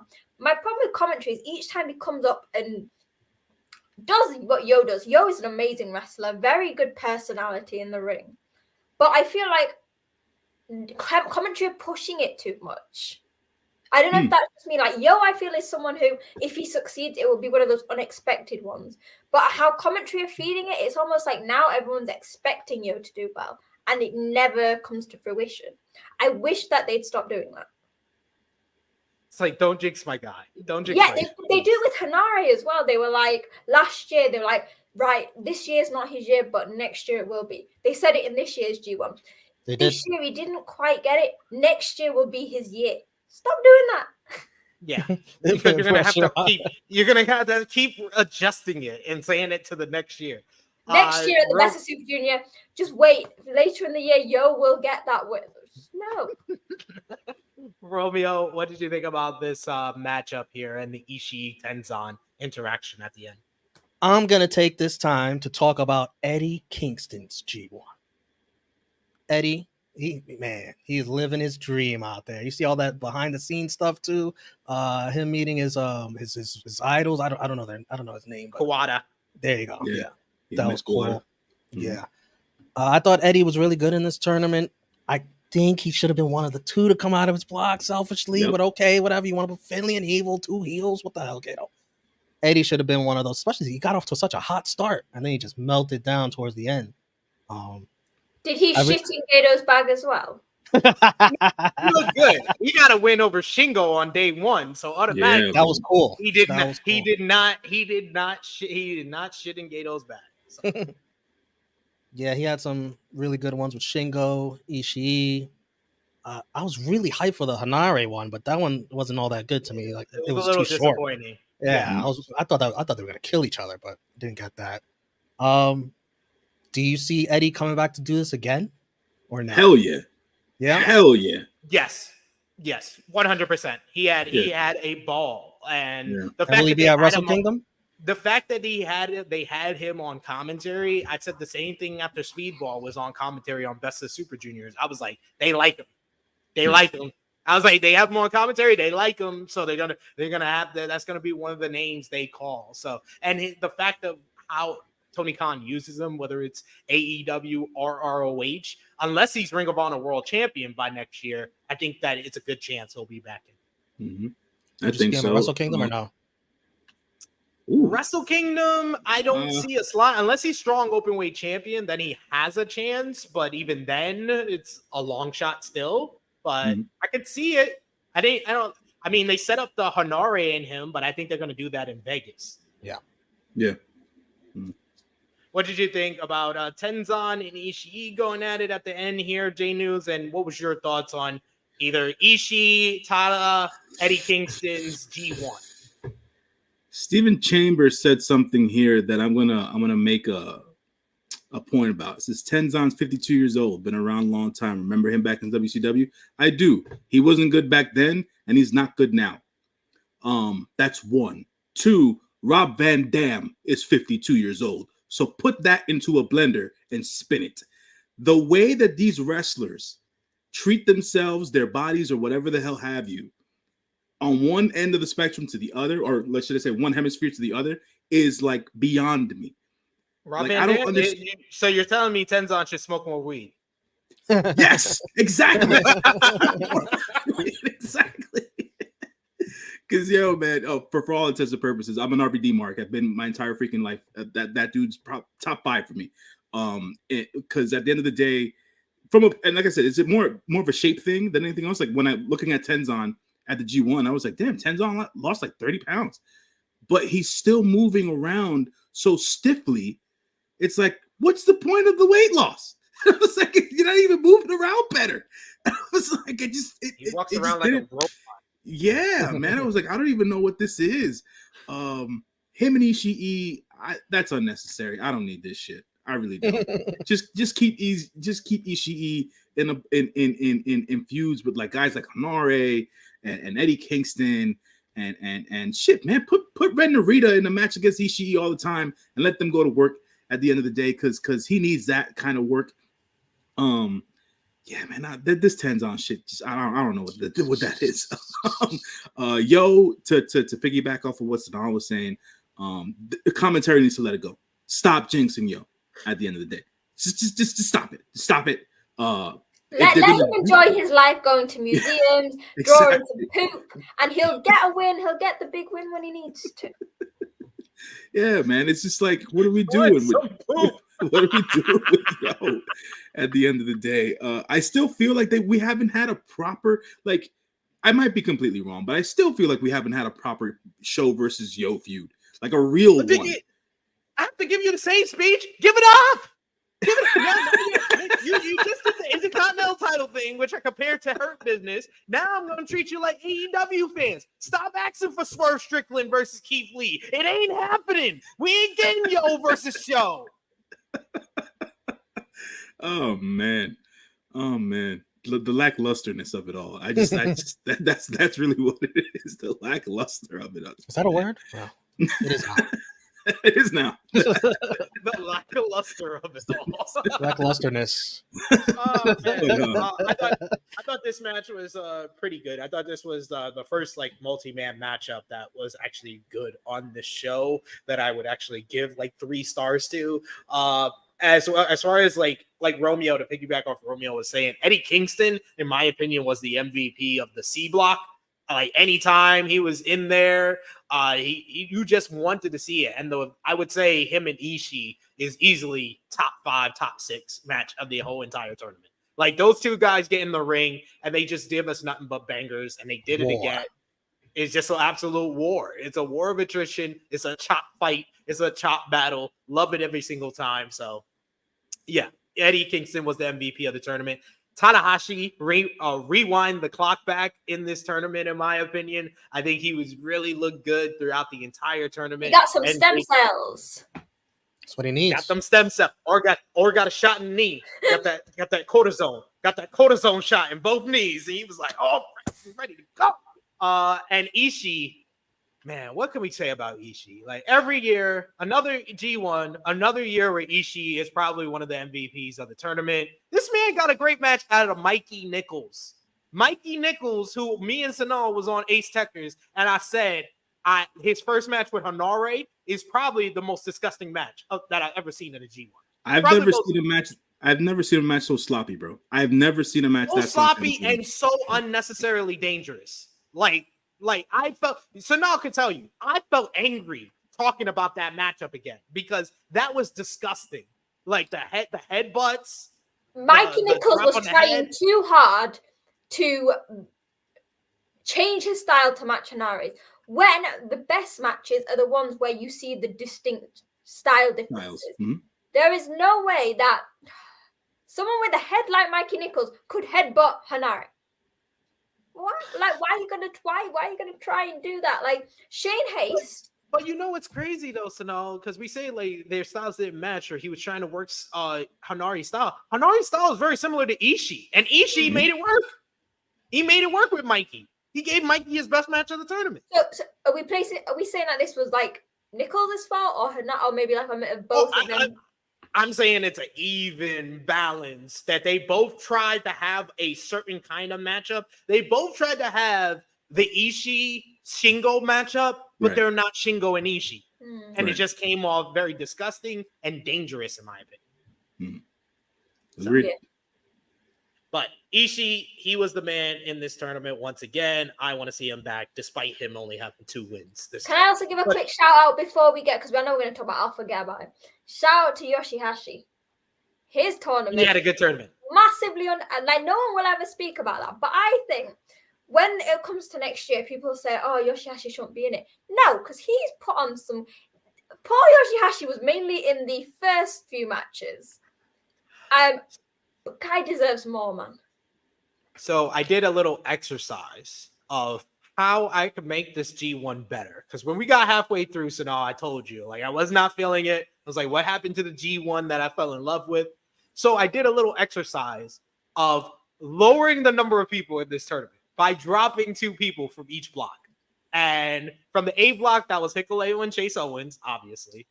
From B block, it was Tangaloa, and I forgot who the second person was. But it definitely wasn't Yoshihashi. I was like, Yoshihashi, Kenta, you're right. It was Kenta. I was like, drop Tangaloa and Kenta, but Yoshihashi, he deserves to be here. I was trying to get it back to 20 people, so I had to drop 3 people from each block, but I realized that I couldn't. Never drop Yoshihashi. He's what people want. I went to 2 and I got to 24. I got to 24 people, and I eliminated them from the B block. From C block, obviously, is Evil and Mikey Nichols, because it was right after that matchup. So I was like, take both of them out. And then D block, I was like, you could take out Coughlin, and I didn't want to take out Hayes. Don't say it. No, I didn't want to take out Hayes. I didn't want to take him out. Oh, okay, no, never mind. I thought you were talking about Yano. I was like Toriano. Don't take out Toriano. He has to be there until he retires. He's a G1 legend. No, I always try to keep Yano in because everyone needs a day off. So, and I need a laugh. I need a good laugh. Yeah, you need a good laugh. We got Vala B who says styles make matches. That is certainly true. We got Big Man Dog says SB3 has a new catchphrase. Absolutely. Big Man Dog says also, I like how they have paired both Moxley and Kingston with a young lion. Good way to get AEW fans invested in them. But which young lion? I was like, who's Eddie Kingston? Who's Eddie's young lion? It's a good idea. Yeah, that's a good idea. That's a good idea, but I didn't really see anybody. I saw it more. He was more connected to Ishii throughout. He's in love with Ishii. Yeah, that's like his best. He's gonna be like, Penta, you're not my best friend. Now it's Ishii. We got. I did see. Unless he's talking about, he saw a picture with Eddie and Shota, but Shota's Moxley's. Yeah. He said, Valabi says it would be Mikey's fault simply because he has more tenure, but that's general wrestling logic. We have Valabi says Pickles had a good tournament. Okay. Who's that? I have no idea. I was like, who's Yoshihashi. Oh, Yoshihashi. There you go. Dustin saying they should have 24 next year. No need for 32. Too much filler. Yeah, do 24, 12 per block. We just gotta be glad though. At least Yujiro wasn't in it this year. That is true. Got to take the wins with the losses. This is true. Next, we had another multi-man matchup, 8-man tag team action as TMDK, represented by Zack Sabre Jr., Kosei Fujita, Shane Hayes, and Mikey Nichols versus Bolton Olin, Rasuke Taguchi, Yoshihashi, and Hiroki Goto. Bishamon, this one had some great exchanges between Bolton Olin and Zack Sabre Jr. It looked like Zack Sabre Jr. was like, I'm trying to get something out of this big man. And Bolton Olin looked good and looked different, and it took me a while to figure out. And I said it on the live stream when we were watching, Romeo. This man got knee pads. He got promoted to knee pads. He got knee pads, y'all. So that was our elbow pads next. Elbow pads next. But Bishamon looked like they were on the verge of victory before TMDK were able to isolate young Mr. Goto and hit them with their finisher, the elevated DDT. 1, 2, 3. TMDK, Shane Hayes, and Mikey Nichols getting a win over Bishamon with Tank Buster. This one goes over 10 minutes. I gave it 3 stars as well. I thought this was a pretty good matchup, and TMDK getting the victory to set up them as the next challengers for Bishamon. I am all for it. Romeo, what did you think of the match? What do you think about TMDK being the next challengers for Bishamon? I don't have much to say. Didn't Bishamon, they lost to somebody else in the tournament where a tag team match can also be made the case for in War Dogs, right? Didn't one of them beat Who? Goto beat Coughlin? Yeah, Goto beat Coughlin beat Goto. Oh, did Yeah. it? Yeah, so wouldn't that set up one for them too? Yeah. Yeah, that sets up a logical rematch because that's how they won the strong open weight titles, was beating. Yeah. I don't have much to say here. Zack Sabre Jr. was awesome all tournament as usual. I thought he was an easy pick to come out of that block. He's incredible. I don't have much to say here. What did you think, J News? What do you think about Bolton Olin going at it with Zack Sabre Jr., even having a stare down with him over the TV title after the matchup, and TMDK getting the win over Bishamon here? They're trying to push the kid, and they're trying to put him in a position where he's going to look better than he has in the last couple of months. And that is good on New Japan. But outside of that, I've got no love for the kid. I've got no love for this current crop of young lions. Jesus. Outside of Fujita, I got no love. I was gonna say, don't hate on the food. Don't hate on the big food. I was like, outside of Fujita, I got no love for the rest of these young lions. They don't give. I don't think I think that Oscar Loibe is gonna be fine. It's just like, yeah, I don't see anything in them as of yet outside of Fujita. Do you think it's because unlike maybe in past years, we've not had the constant one-on-one opening matches? Because a lot of them have been either dark matches or this to try and win meats and stuff. It may be that. I think also to a point that that one of our followers stated before about how Gabriel Kidd basically overperformed during the G1. When those guys were young lions, they overperformed as young lions, period. And I don't get the sense that we've seen that from this current crop. I don't think we'll ever see that from Nakashima. No offense. I feel like I think we're all in agreement. Nakashima is the dunce cap of this dojo class. For those who understand some baseball terminology, I feel like Nakashima should be DFA'd. He's one of those guys who just needs to be designated for assignment and released from his team and never to be seen again. Yeah. I feel like he's not going to last the full, he's definitely not going to last the next excursion. I just feel he doesn't have it. It's like Big Man Dog says Kingston and Nakashima did a promo together. Absolutely not. He's gonna elevate Nakashima. He's gonna elevate Nakashima. Oh my God. What was I gonna say? It's like I don't remember the young lion's name, but he was like this OD muscular Japanese wrestler. He was super tan. There you go. I don't know because he passed away. I didn't know that. Early, Yeah. because he was really close with Okan, and Okan broke kayfabe and everything and did a really deep promo speaking about it. Because I remember really they announced that. They did like a I didn't know that. memorial thing on a show too. Yeah. Oh, okay. He wasn't like he was one of the ones. There was another one as well who reminded me of Tsuji. I can't remember his name, but yeah, he had such good like thing. But I think he got injured and then he left the company, and then yeah. Okay, that was unfortunate, but I mean, yeah, man, this current crop of young lions, it hasn't done it for me as of yet. Maybe they'll turn it around. Maybe they, I don't know. But yeah, that's all I gotta say about that.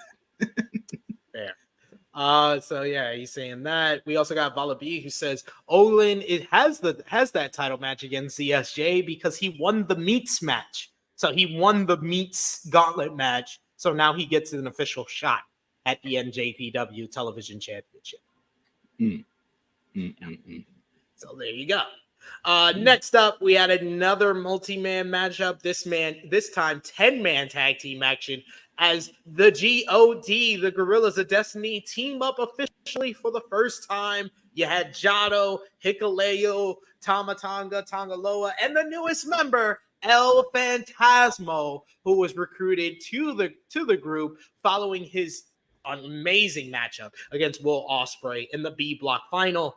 They faced the Bullet Club, not the Bullet Club War Dogs, because we have strictly Bullet Club members in this matchup as well, as you have the War Dogs of Gabe Kidd and Alex Coughlin, strong openweight tag team champions, teaming up with Chase Owens, Kenta, and never openweight champion David Finlay. So this was all about showing kind of the cohesiveness of the new GOD team. Also previewing Tamatanga getting another crack at David Finlay for the never openweight championship after beating him in the G1 Climax tournament.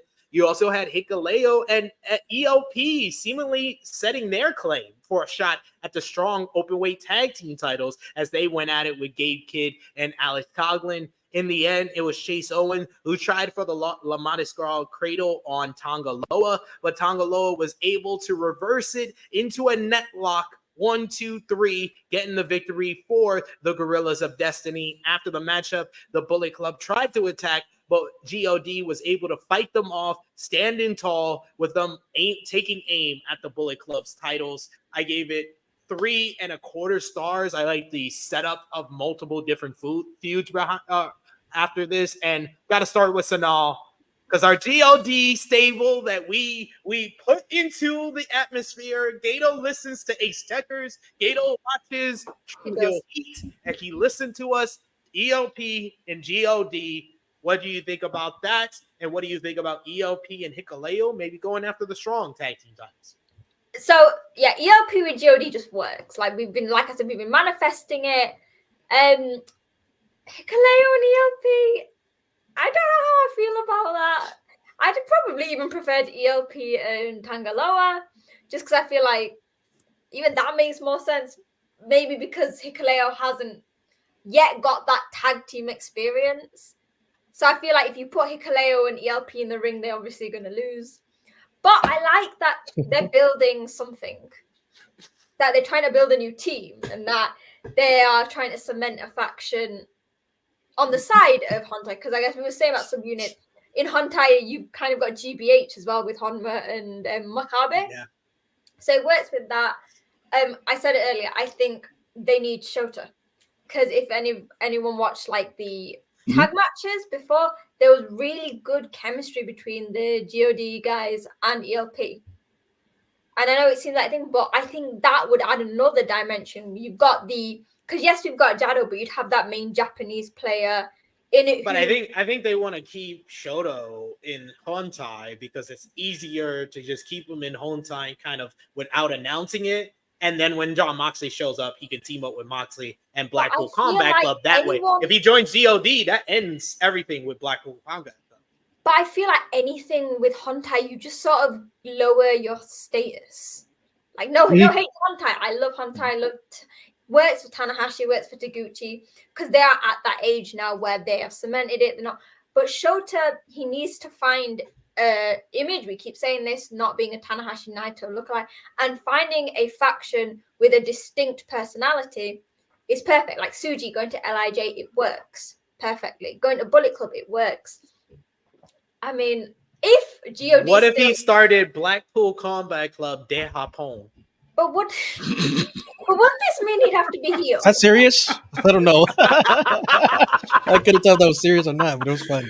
Oh my god. But I feel like, yeah, apart from that, I'm really excited to see the future of God. I see once Tama and Finley are done with this Never thing, because Never title, it's just a Never title. I would love to see ELP be at the forefront of the Never division, because while he's now a heavyweight, I think he could easily be what Shingo was, what Osprey was in that middle section. So if Tama wants to eventually, I assume him and Tangaloa are going to go back to tag action. I hope so, because that's where I think especially Tangaloa thrives. I'd love to see ELP doing that. But yeah, I think it's nice setting up some feud, bringing some fresh blood into the tag division, and let's have a new faction, because I feel like we need a bit of a shake-up with the factions, and Hontai's getting again a bit too confusing for me. Mm-hmm. And I did have to ask Sonal, what did you have to say about the barking promo from the God crew? I mean, dog. It was just think, like, I was watching this downstairs, and like when my parents came in, they're just seeing 4 men just barking. It was bizarre, but I think again it works that I think now God are baby faces, they can have that fun. They can do that. And with ELP again as a baby face and with his humor, it works for them. Anyone else, I'd have said that was a stupid thing to do, but it works, and I was fine with it. J News, what do you think about ELP in the Gorillas of Destiny? Do you think it's a good fit? And what do you think about another round of Tama Tonga and David Finlay? I don't need another round of Tonga and Finlay. I just don't. I'm done with that. Give me something different. The GOD aspect of it, I think, is pretty cool. ELP joining GOD becoming their own faction, I think would be a pretty good thing to have outside of Hontai. But God needs their swagger back, if to call it that. Not necessarily the Bullet Club swagger, but just more that self-righteous defiance that they walk around with. And if they need to curse up a storm while walking down to the ring, they can do that as well if they want to. To Sonal's point, Tangaloa needs a tag team. I can't him as a singles wrestler. I just can't. I can't, man. The entire tournament, it just felt like T-shirt Kenny to a lesser degree. And it was just, yeah, I'm not a fan. There was one match where the crowd wanted him to take his shirt off. Yeah, ELP? no, the ELP right. match. ELP match. ELP refused to wrestle him unless he took his shirt off. His shirt off. Right, that was right. actually a good match. I actually liked that one. It was decent, but man, I'm not sold on the. Could it be because he's just come back from injury and this was his first match? It could definitely be that. It could definitely be that. The last G1 he was in, I thought he did. He had a much better showing. But like this just wasn't it. And they need to do something about his gear. What the hell was that? What was that? It's not the impact of Tama. Tama's gear is so bold and so bright. Yeah. I feel like Tangaloa's gets lost in the background. It was like the fatigues with the cargos and the combat boots and the baggy shirts. It was like, the fuck, man? What are you doing to me right now? I was like, anyways, but I think that the God as a faction works well. I don't know what they're gonna do with Shooter, man. Like legit, as we all, I'm a big fan. But it's like, where's he gonna go? How is he identifying? He can't be the Tana clone, the Tana Naito clone anymore. He doesn't fit into the Blackpool Combat Club, even though he is Moxley's son. I think he does actually. When he gets aggressive, he does. He fits it for me. I don't think so. He just that match of what was it, Forbidden Door? He didn't get to spotlight himself at all. Like he was to the side. He didn't fit in, man. But that was also a 10-man tag. Yeah. He fit in. He fit in like a glove during Dominion. He fit in like a glove because Takeshita actually had spots, isolated for him. He went at it with Ishii. All Shooter had in that matchup was a little exchange with Hangman in the opening portion of the matchup.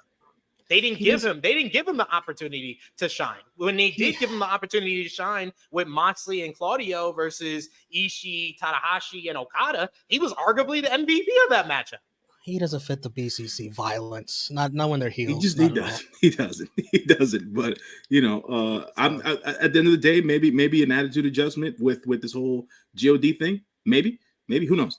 But that's my thoughts on it. We got a couple of comments here. Dustin saying, not gonna lie, wished EOP had made his own faction than just God.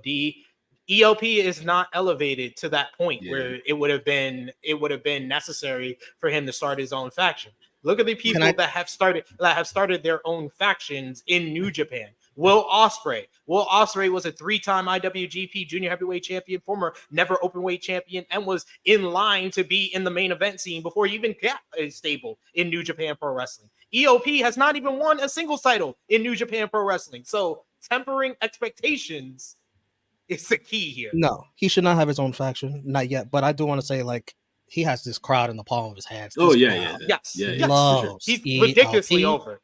I don't want to see him in a tag team. He needs to be on his in singles. He should be the guy that dethrones Finlay. 100%. He should take the title from him. I don't think so. He should be. I think it's Shingo. I think it's Shingo. Missed a chance by moving to heavyweight. I think it's Shingo, and then EOP could beat Shingo. I think EOP beating Shingo for that title. That would no. I think there's more heat if that's his daddy. Beat his daddy. He gets to beat his daddy for the title. There's only 2 times in this tournament where the crowd went against Ospreay. That was with Naito and EOP. Mm-hmm. No, I think with the Naito match, it was quite split. It was split until the end. Until the end, they were 100% on Naito. Speaking of Ospreay, we had another multi-man matchup, and by far, this was the best one. 8-man tag team action. It was Los Ingonables de Japón, Bushi, Hiromu Takahashi, Yota Tsuji. My twin. Yes, Sonal's twin, Hiromu Takahashi, Yota Tsuji, and Shingo Takagi versus United Empires, Hanare, Great Okan, Jeff Cobb, and Will Ospreay. To open the matchup, Will Ospreay introduced formally to the crowd the IWGP UK Championship that he introduced. We're taking over New Japan now. That he introduced during the post-match press conference on the night prior for the semifinals. He introduced the brand new title that was commissioned here.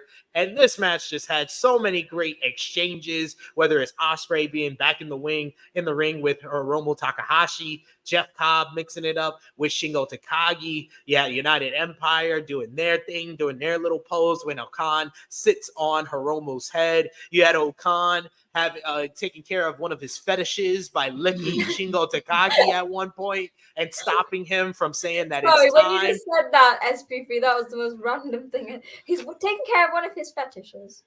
Exactly. Shingo. I mean, Shingo's one of his finishes.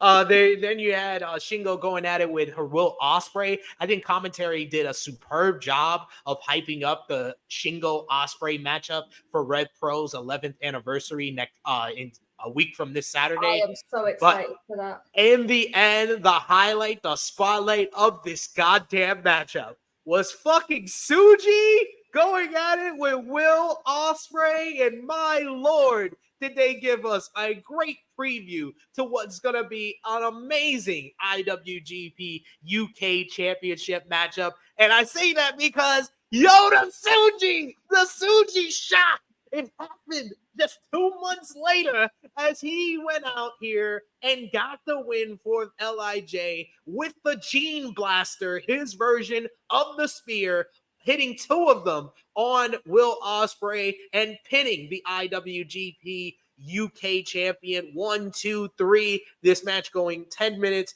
50 seconds, just under 11 minutes. And then after the matchup, Tsuji picking up the UK title, raising it in the air, and then giving it back to Ospreay, letting him know he's coming for the gold. Love that. And then while all of that was happening, Eddie Kingston decided he was going to get revenge because Hanare laid out Kingston on the night prior on the semifinals. So Kingston came out of nowhere while United Empire was distracted and attacked Hanare. And don't think that all the fetish satisfying was over here because Great Okan went after his fetish some more and pounded out Shingo Takagi backstage in the press conference post-match.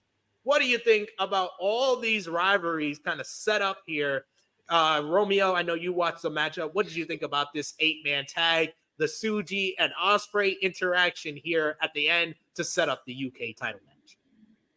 Yeah, I like a lot of these setups. Mostly excited, obviously, for Yota Tsuji and Will Ospreay. That is going to be incredible. I don't think I see Tsuji winning, but just being in the ring with Ospreay, that's going to be an incredible match.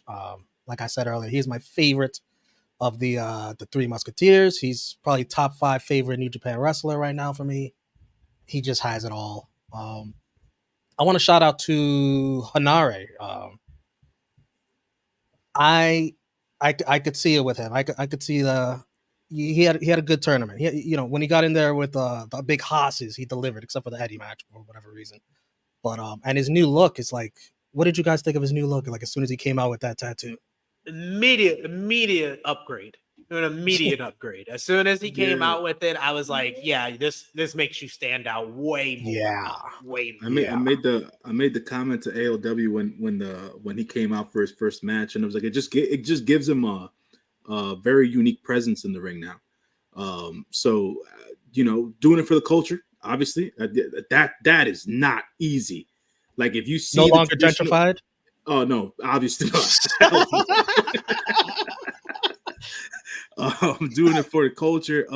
That tattoo and the way it's done ceremonially is painful to watch. So I think they kept referring to it how Hanare said like he's taken bumps, he's done this, but that tattoo was one of the most painful things ever. Yeah, it's like I said, very unique look, very hardcore thing to do to your face at the end of the day. Like I said, for the culture, but it put a new life and a new spin on Nari. So yeah, I think that'll work for him well going into the future. I don't know why I feel this way, but I feel like Will Ospreay is doing the deeds on his way out right now. I think so. And not to say that the Yota Tsuji match he's gonna lose it, but it's like, him taking the pin here, Yota getting that shot. I don't know where he's going to be positioned for Wrestle Kingdom. I don't know, man. I don't know. This doesn't feel very good. I don't know. We're still going to get great matches. I agreed with this, but everything that Ospreay ever puts on social media is always his excitement to come back to the UK. I feel like he could never move his life from the UK. And that is the big thing with AEW and WWE, which is why I think at the moment, and especially with how over he is in Japan. Not really a big thing with AEW. Yeah. It's not a big thing with AEW. Because I have one word. I have one word, 3 letters, 1 syllable to tell you. A-C. That's the... Yep, it's Pac. Pac he lives all the time in the UK, and then they randomly have to make up injuries for him because he doesn't want to come back to the US. That's right. So I don't think that's an issue. Pac spends a lot of his time at St. James Park rooting for his Maggies. So at the end of the day, that's where he's at. So it is what it is. But yeah, no, I agree with SP3. I think that if Will decides to go either or way, AEW will probably be his strength. Him not having to be in America, live there and stuff like that. And he could join Aussie Open. He could He could join Aussie Open. Maybe bring the missus with him. Add her to the female foray at the end of the day, because she's a pretty good wrestler herself. So maybe that'll work. But at the end of the day, we'll see. I just think it just feels that way. I'm not saying that it is that way. Don't manifest anything. Genius. Please don't. Okay, people manifest that I lost Jay White. I can't lose Will Ospreay as well. I can't lose them both. Oh, I love the UK title too. To be fair, Sonata, last time he was this confident about saying something like this, he said Kiyomiya was going to verse Okada in the G1. Sonata, what did you think about Will Ospreay and Tsuji going out of here and setting up for the UK title match? Yeah, that was like a massive shock, but it makes sense as this morning, New Japan announced the Royal Quest 3 show. Mm. And I feel, and that is in October, and whether I'm going, I'm not sure yet, but Gotta go. My dad's birthday. Oh. He'll understand. We're working on it. I'm working on it. But obviously, Ospreay, it's the United Kingdom Championship. Tsuji had his excursion here. I feel like rather than Jane uses it's getting ready to push Ospreay out, I think they wanted to find the perfect person to face him in a UK show. And who is better than having one of the faces of UK wrestling against someone who spent some of their time learning in the UK? Like, the UK crowd loves Tsuji. Yeah. The only other option would be maybe like an Ospreay versus Zack Sabre Jr., but I feel like they're not going to do that for a while. Like, I feel like they ran that years ago. Ospreay versus Kid. Yeah, like I said, I want. I feel like that's not match. yet. No, not yet. Tag team stuff, like. Yeah. Not yet. Down the But line. I feel like that's why the Tsuji pin over Ospreay's come at the right time. Sure. Because he's so got. You think they're gonna wait till Royal Quest for this matchup? Yeah, because he's got Shingo at the end of the month. He's got other people to face as well. Tangaloa beat him. Count out. Well, yeah. Who was the other winner? He owes him for that. He owes him. Tai Chi. Tai Chi will probably be the Japan defense, and then he Scrap does that. No, Tsuji at Royal Quest. Tsuji in Japan. Bring Tai Chi to the UK. Oh, come on. No, it makes more sense for Give me Tsuji. Tai Chi You're just saying that you're selfish. You're selfish. Thinking about herself. I have not seen Tai Chi wrestle since 2018, and my first New Japan show, and it was mixed with Red Pro in an Altrincham ice rink. I need to see the Holy Emperor again. Tai Chi will probably get a shot at Destruction, and then Tsuji at Royal Quest. Royal Quest, yeah, more than likely. and then you get your wish in the World Tag League. You got to keep your fingers crossed of the Tsuji Shingo tag team. We've been manifesting this since he joined it, because the Naito Shingo one didn't really have the right connection. Now we assume Naito's gonna be busy, that he's not losing this trophy to Cobb, so that would be perfect. And then I guess we've got Super Junior Tag League as well, because Bushi didn't get the pin. Nope. Shingo and Tsuji, that is nasty. Yo, that's like that. Yo, they gotta win. I've been all thumbs up for that tag team since Sonal suggested it. I've been like, I want the Tsuji to win. I want to see those two face Bishamon. I genuinely feel that would be a very good match. Yeah, that'd be cool. So because we got Destruction on Sunday, September 24th. Then we got there's Road to Destruction, and then there is Destruction in Ryogoku on October 9th. Then you got Beppu, isn't there? Huh? Is there Destruction in Beppu this year? No, Destruction in Kobe on September 24th. Destruction in Ryogoku on October 9th. Then we got Royal Quest on the 14th. Fighting Spirit Unleashed on the 28th in Las Vegas. And that's the last advertised event for New Japan. After that, I assume it's Tag League and things like that. Yeah, after that, presumably it would be Tag League. We would get one more. It usually would be Power Struggle. Last year it was Battle Autumn. So we probably get one more big show in November before Tag League. Maybe we get another one of the crossover shows? Hopefully, but I'm not going to hold my breath. But what do you think about Kingston and Hanare? We're all saying Las Vegas for that in October. Yeah, Fighting Student Unleashed. And then what about Okan and Shingo? Probably Destruction. I could say that. Destruction in Kobe or something like that. Yeah. What were you going to say? I was going to ask because somebody put it in the chat earlier about what did Asuka have to say about Stardom? I ignored those comments because I don't know what you're talking about. Okay, my bad. There was somebody said that Asuka had something to say about Stardom, and I don't know what was said. So I guess if nobody all knows, I've seen is that something apparently like it's just been a long time that Asuka is not a huge fan of Joshi wrestling. That's what I read somewhere. Even like though the old promotions. Her beef was more with the Japanese media. I think she made some comments What about did she Joshi say? wrestling, and the media like blacklisted her or something for Yeah. the comments she made like ages ago. I see here it says Asuka says Stardom was created to defeat her, but they failed. Interesting. She said in a series of tweets, this is what she said, because Jay News didn't want to stick on the G1. He wanted to ask this question, so I had to look it up. I don't flatter anyone, even in Japan. The media hated me because I don't flatter the media. In Japan, everyone was flirting with the media except me. I fought the media alone to take care of my fans. That's why some of the Japanese media still hate me. That's why I've always been a freelancer. And everyone in Japan knows I am anti-Joshi Pro. Always. Ooh. Then she said, the former editor-in-chief of Pro Wrestling Weekly has made this point on several occasions. That is, Stardom is an organization that was created to defeat me. It is an organization that was created to destroy me personally.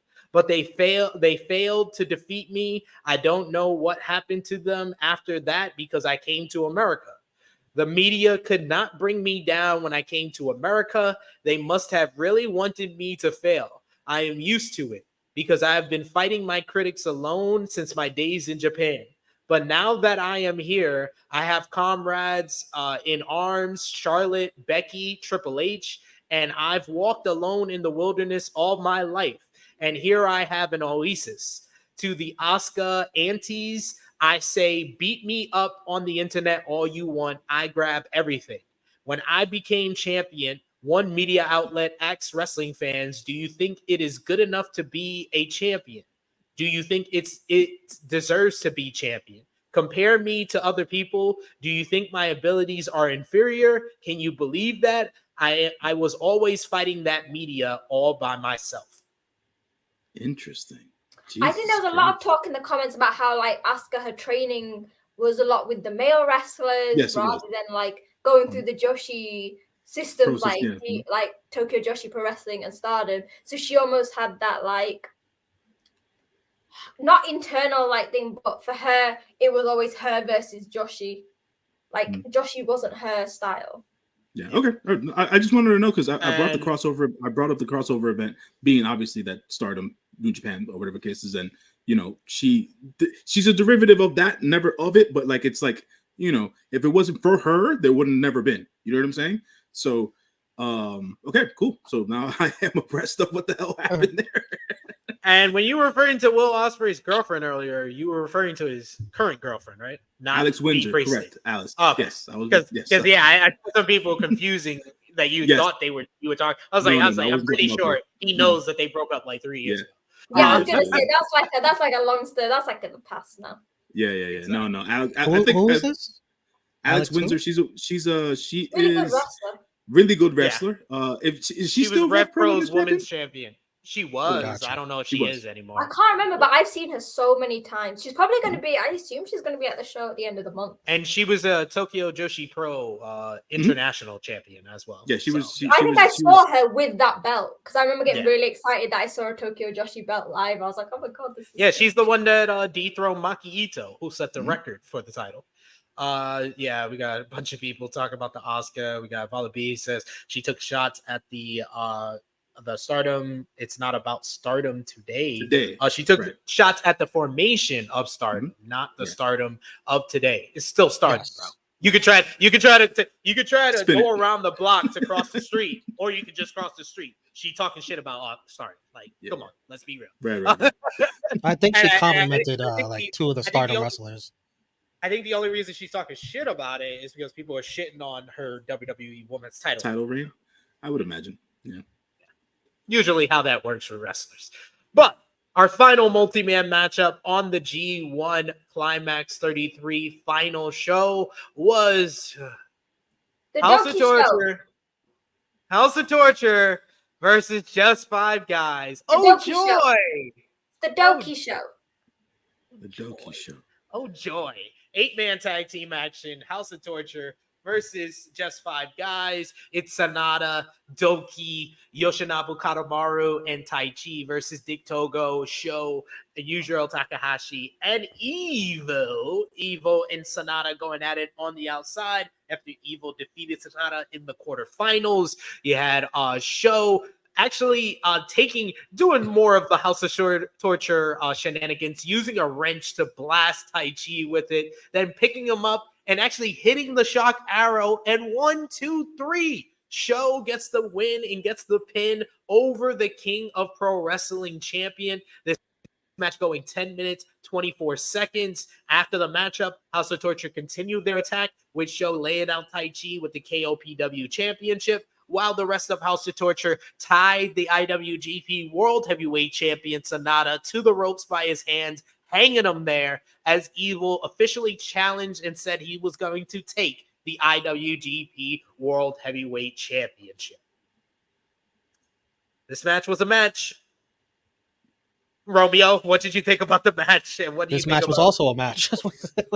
what do you think about Evil getting a shot at Sonata? Obviously it's not the most exciting thing, but I understand Sonata needs something to do. I feel like Evil kind of lost a lot when Okada overcame all the shenanigans. Like Okada he did what Sonata's supposed to do now, so Sonata has to follow what Okada did. It's just it's just going through the motions here. Sonata, Evil, whatever. Let's go. What do you think, J News?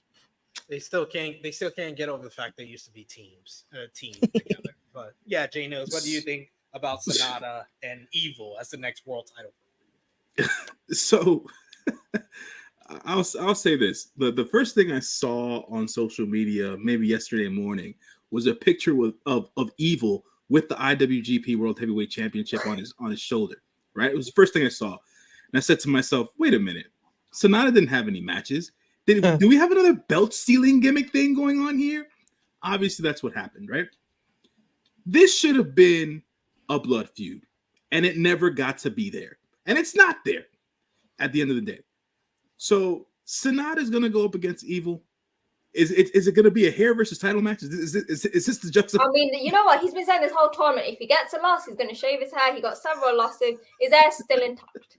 No, he said if he didn't make the playoffs of the G1. No, he literally started. He said, even if I lose one match. I know. He ran it back. He says, if I don't make the playoffs. He said it. He needs to get rid of it now. He said, if I don't make the playoffs, I'm cutting my hair. At the end of the day, it's like I said before, if this doesn't turn Sonata up another notch, right, then they're failing the story of it all, right? So much to what Romeo was saying, it's going to be Sonata versus Evil. Hopefully they get decent character work out of this, maybe a little bit more violent during their match, just for the sake of having something different happen. But Sonata should be able to overcome and beat Evil, because Evil hitting a freaking STO on Sonata to get a win, to me, is still the most blasphemous thing I've seen in the last 24 hours. So that to me needs to be recouped somehow, some way. No, Wallaby. Evil was never a good singles guy. He was a singles guy that had good matches against great wrestlers. That's the difference. So he had a good gimmick back then, like King of Darkness. He was like my spirit animal. I feel like that whole King of Darkness in LIJ masked his madness, along with what SP3 said is other people managed to have good matches with him. Yeah, like if you could tell me one Evil match that was great, that didn't have Kazuchika Okada, that wasn't a tag match. Hiroshi Tanahashi, Kota Ibushi. If he didn't have one of those guys across the ring from him, name that great great Evil match. You're not gonna be able to name it, because he never had a match outside of against those guys. He's not a good singles guy. So somebody said it in the freaking live chat, where they were like, when Sonata kicked out of Everything Is Evil the day after he beat Sonata or whatever, and I'm like, what the fuck is this? What is this? Why you kick out of it now, homie? Like, why you kick out of it now? This is crazy. Anyways, they need to right this wrong. That's all I'm saying. They need to right this wrong for Sonata. Because at the end of the day, I don't give a shit what anyone in Japan has to say. Oh, this hasn't been a good run, this, that, and the third. It's better than Evil's run. Fuck that. So it's better than Evil's run. Shit, than Evil. Man. At least it's better than Evil. Oh man. Oh man. What is this? Are you trying to tell me the Jericho match is your answer? The Jericho match? Oh no. I don't even remember that one. We're watching the same thing. It was good. It was good, but not great.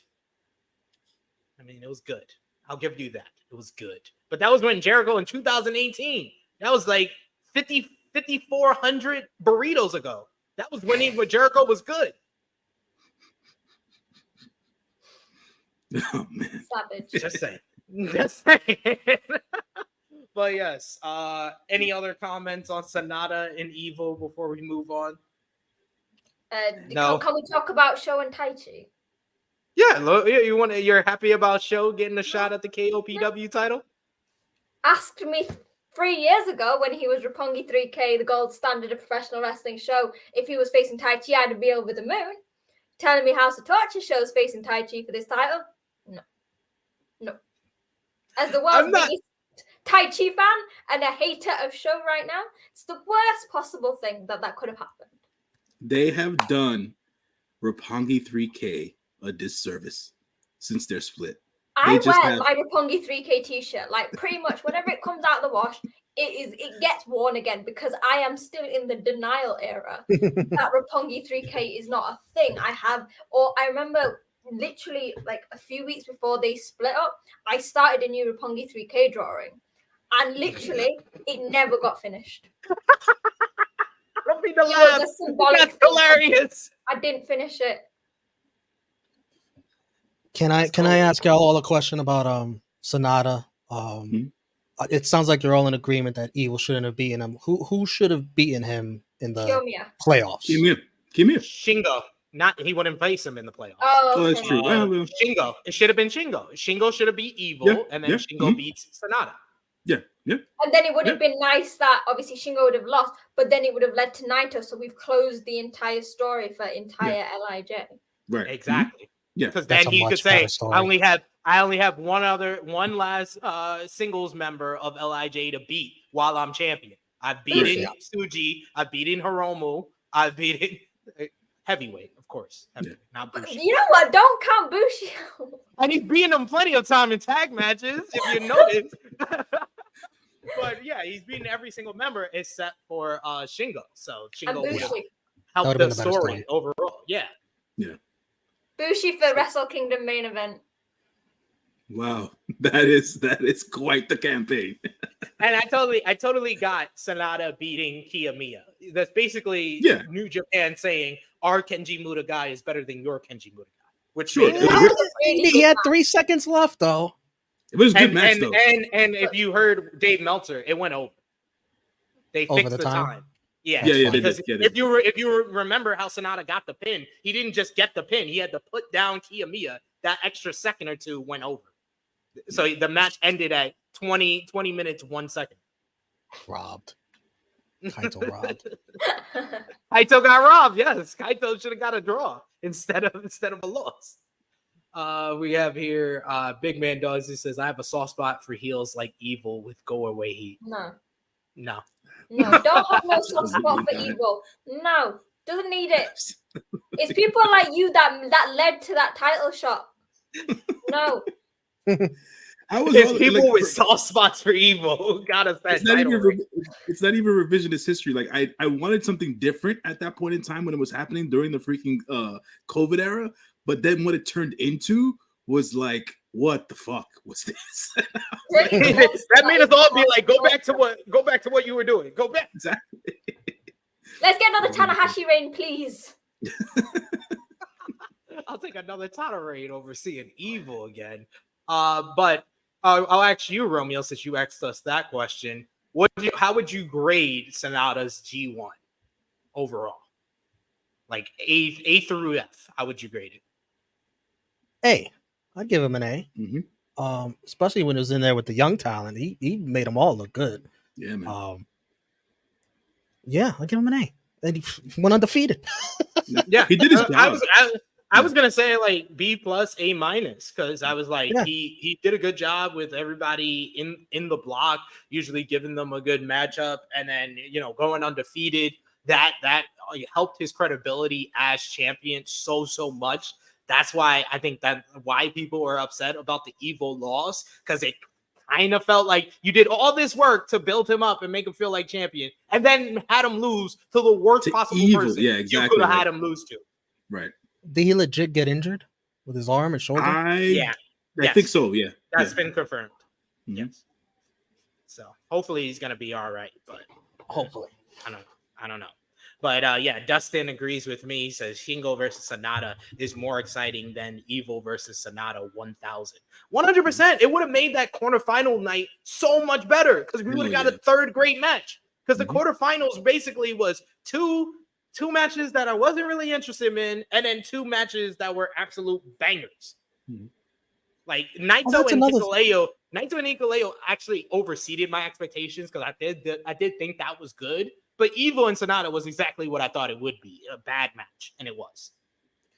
Wasn't there like two scenarios in towards the end of the G1 where there could have been like an additional match at the end of the card? I think one even like they said like a triple threat match. It was a possibility. Yeah, I think if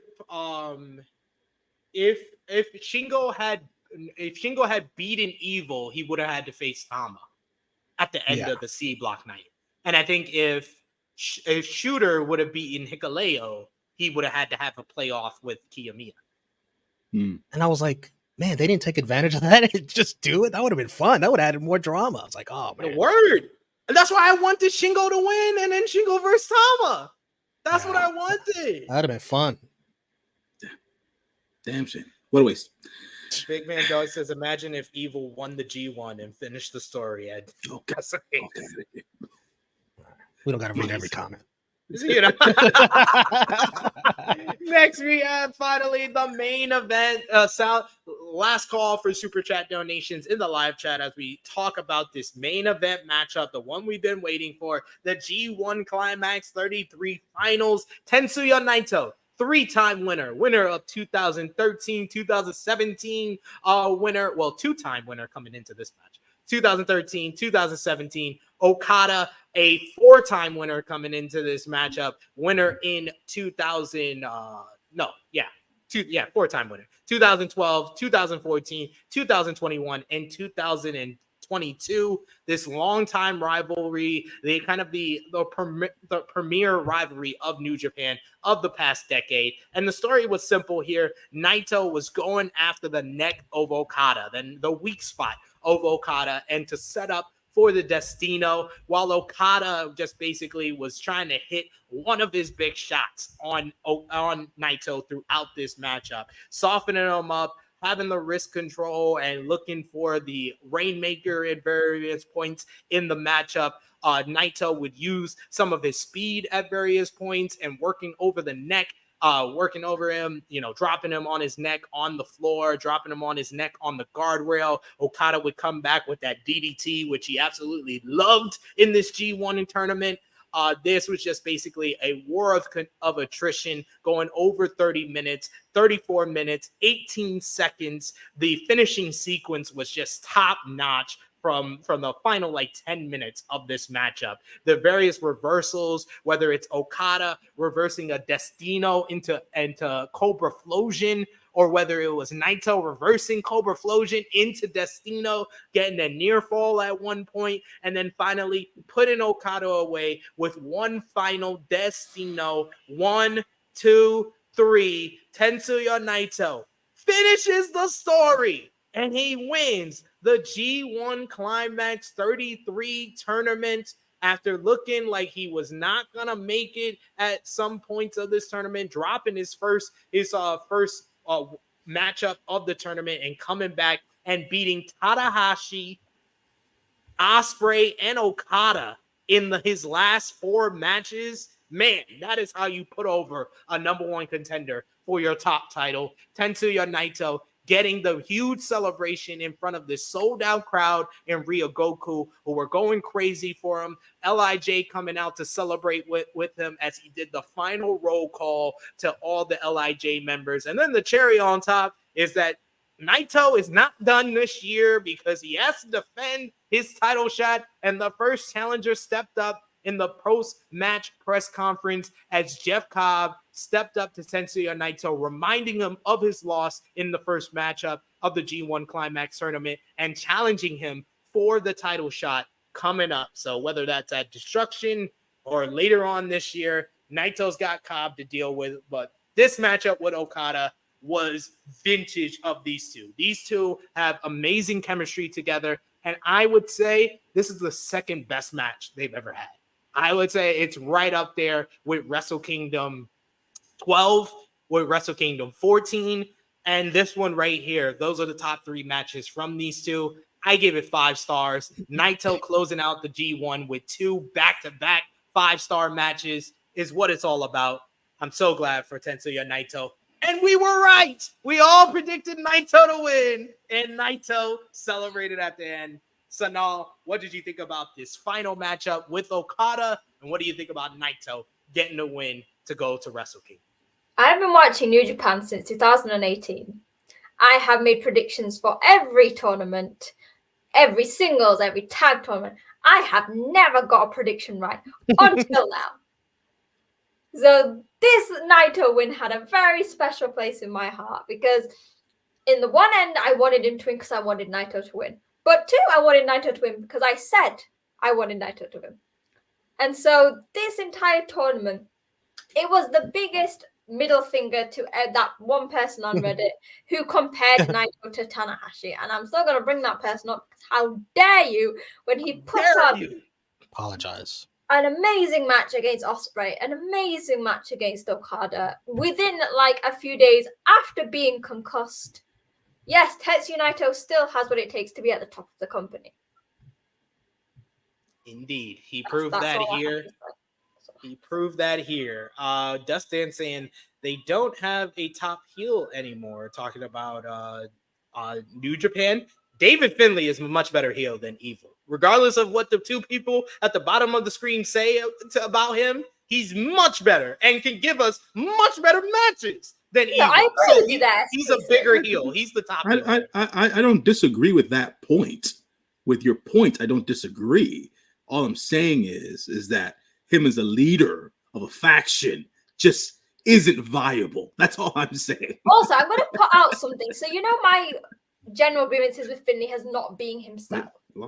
This, I'm watching the post-match comments, and I'm bringing this back because going into the post-match comments, every time he'd be like, where is my chair? Why is there not a chair here? I'm sorry. Jay White did that stick literally as soon as he became the Bullet Club leader. That's why he's doing it. You didn't get that? That's the point. That's the point. Where it's going wrong.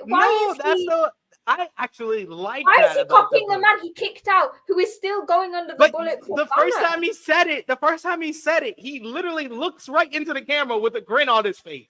Like he said it as a tongue-in-cheek thing, as a shot towards Jay White. I honestly saw the criticism both of y'all gave to David Finlay. But I would say in this G1, he stopped feeling like a guy playing a role, and he seemed like a guy that's getting more comfortable in the role. I mean, I think he's definitely like upped his game in this G1. But I know you've said that it was intentional. I just need to see David Finlay. I need to see who, not like caricatures of everything and like using other like past leaders to put an image forward. He needs to create this own image of himself to be really respected as a Bullet Club leader. I just want to know, Sonal, did you have that same energy when Jay White called himself the real rock and roller? Yeah, I mean, I criticized Jay with that as well because obviously, as long as you keep the same energy, I can't say you saying anything wrong.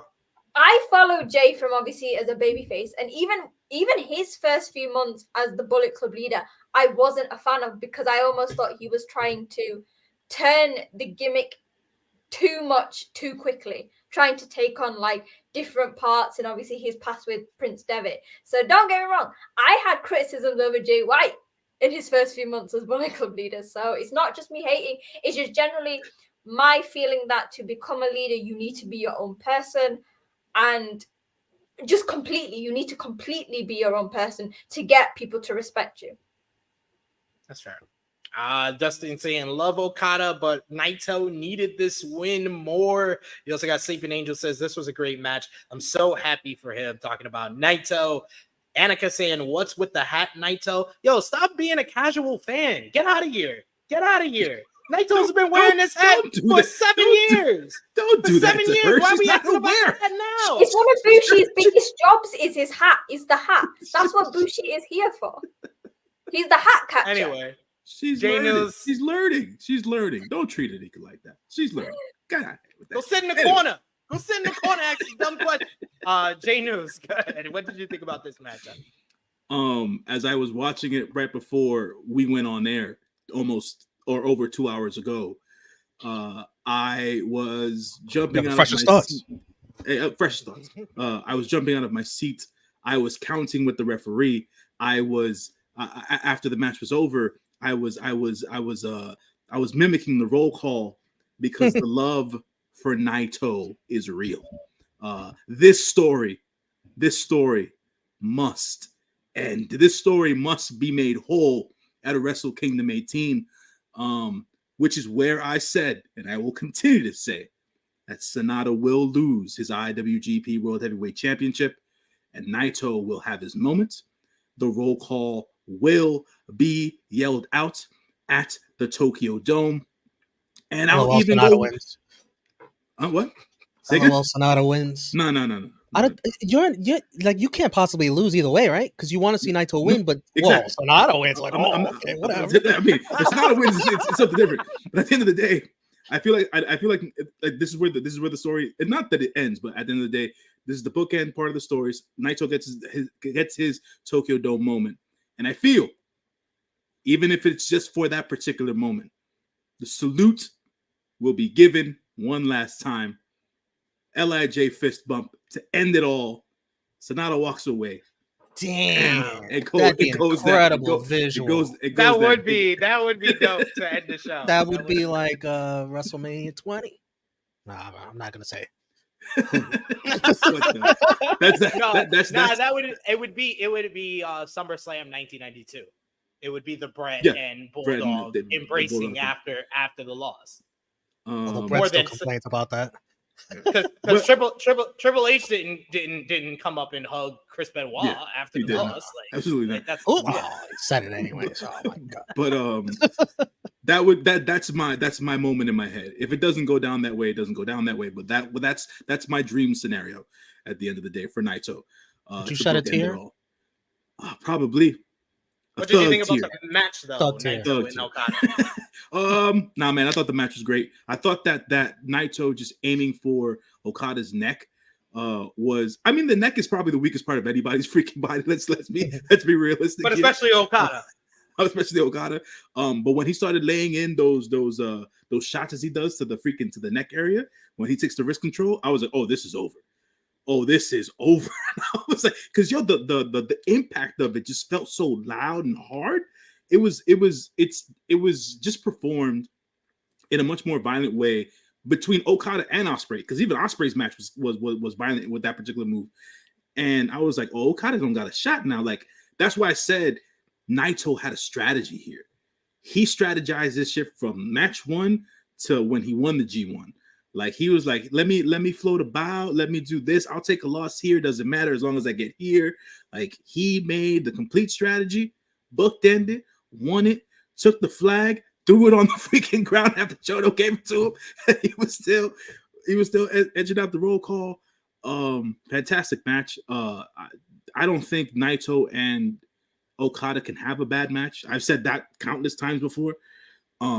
And they always find a different way to give us something great in the ring. And this was, and I think it was said in commentary, this is the first time they ever met at a G1 final. Yes. Yeah. Was that true? That was crazy. That's crazy. Yeah. I was like, wow, that was I was like, tremendous. And we've watched this match, what, 15, 16 times at this point? I don't know how many times it is now. They are tied. Even if you're It's 7-7. It's they're 7-7, tied yeah. 7-7. Yeah. Mm-hmm. So 14 times. So yeah. No, it's man, this is why I'm a fan of New Japan at the end of the day. Which is why I prefer it, right? I'm not gonna say it's better than this or better than that. It's different at the end of the day, but you know, I prefer it. Preference, it's reasons like this that they put on matches that we've seen but never failed to impress us. Exactly. Because the matches have so much history.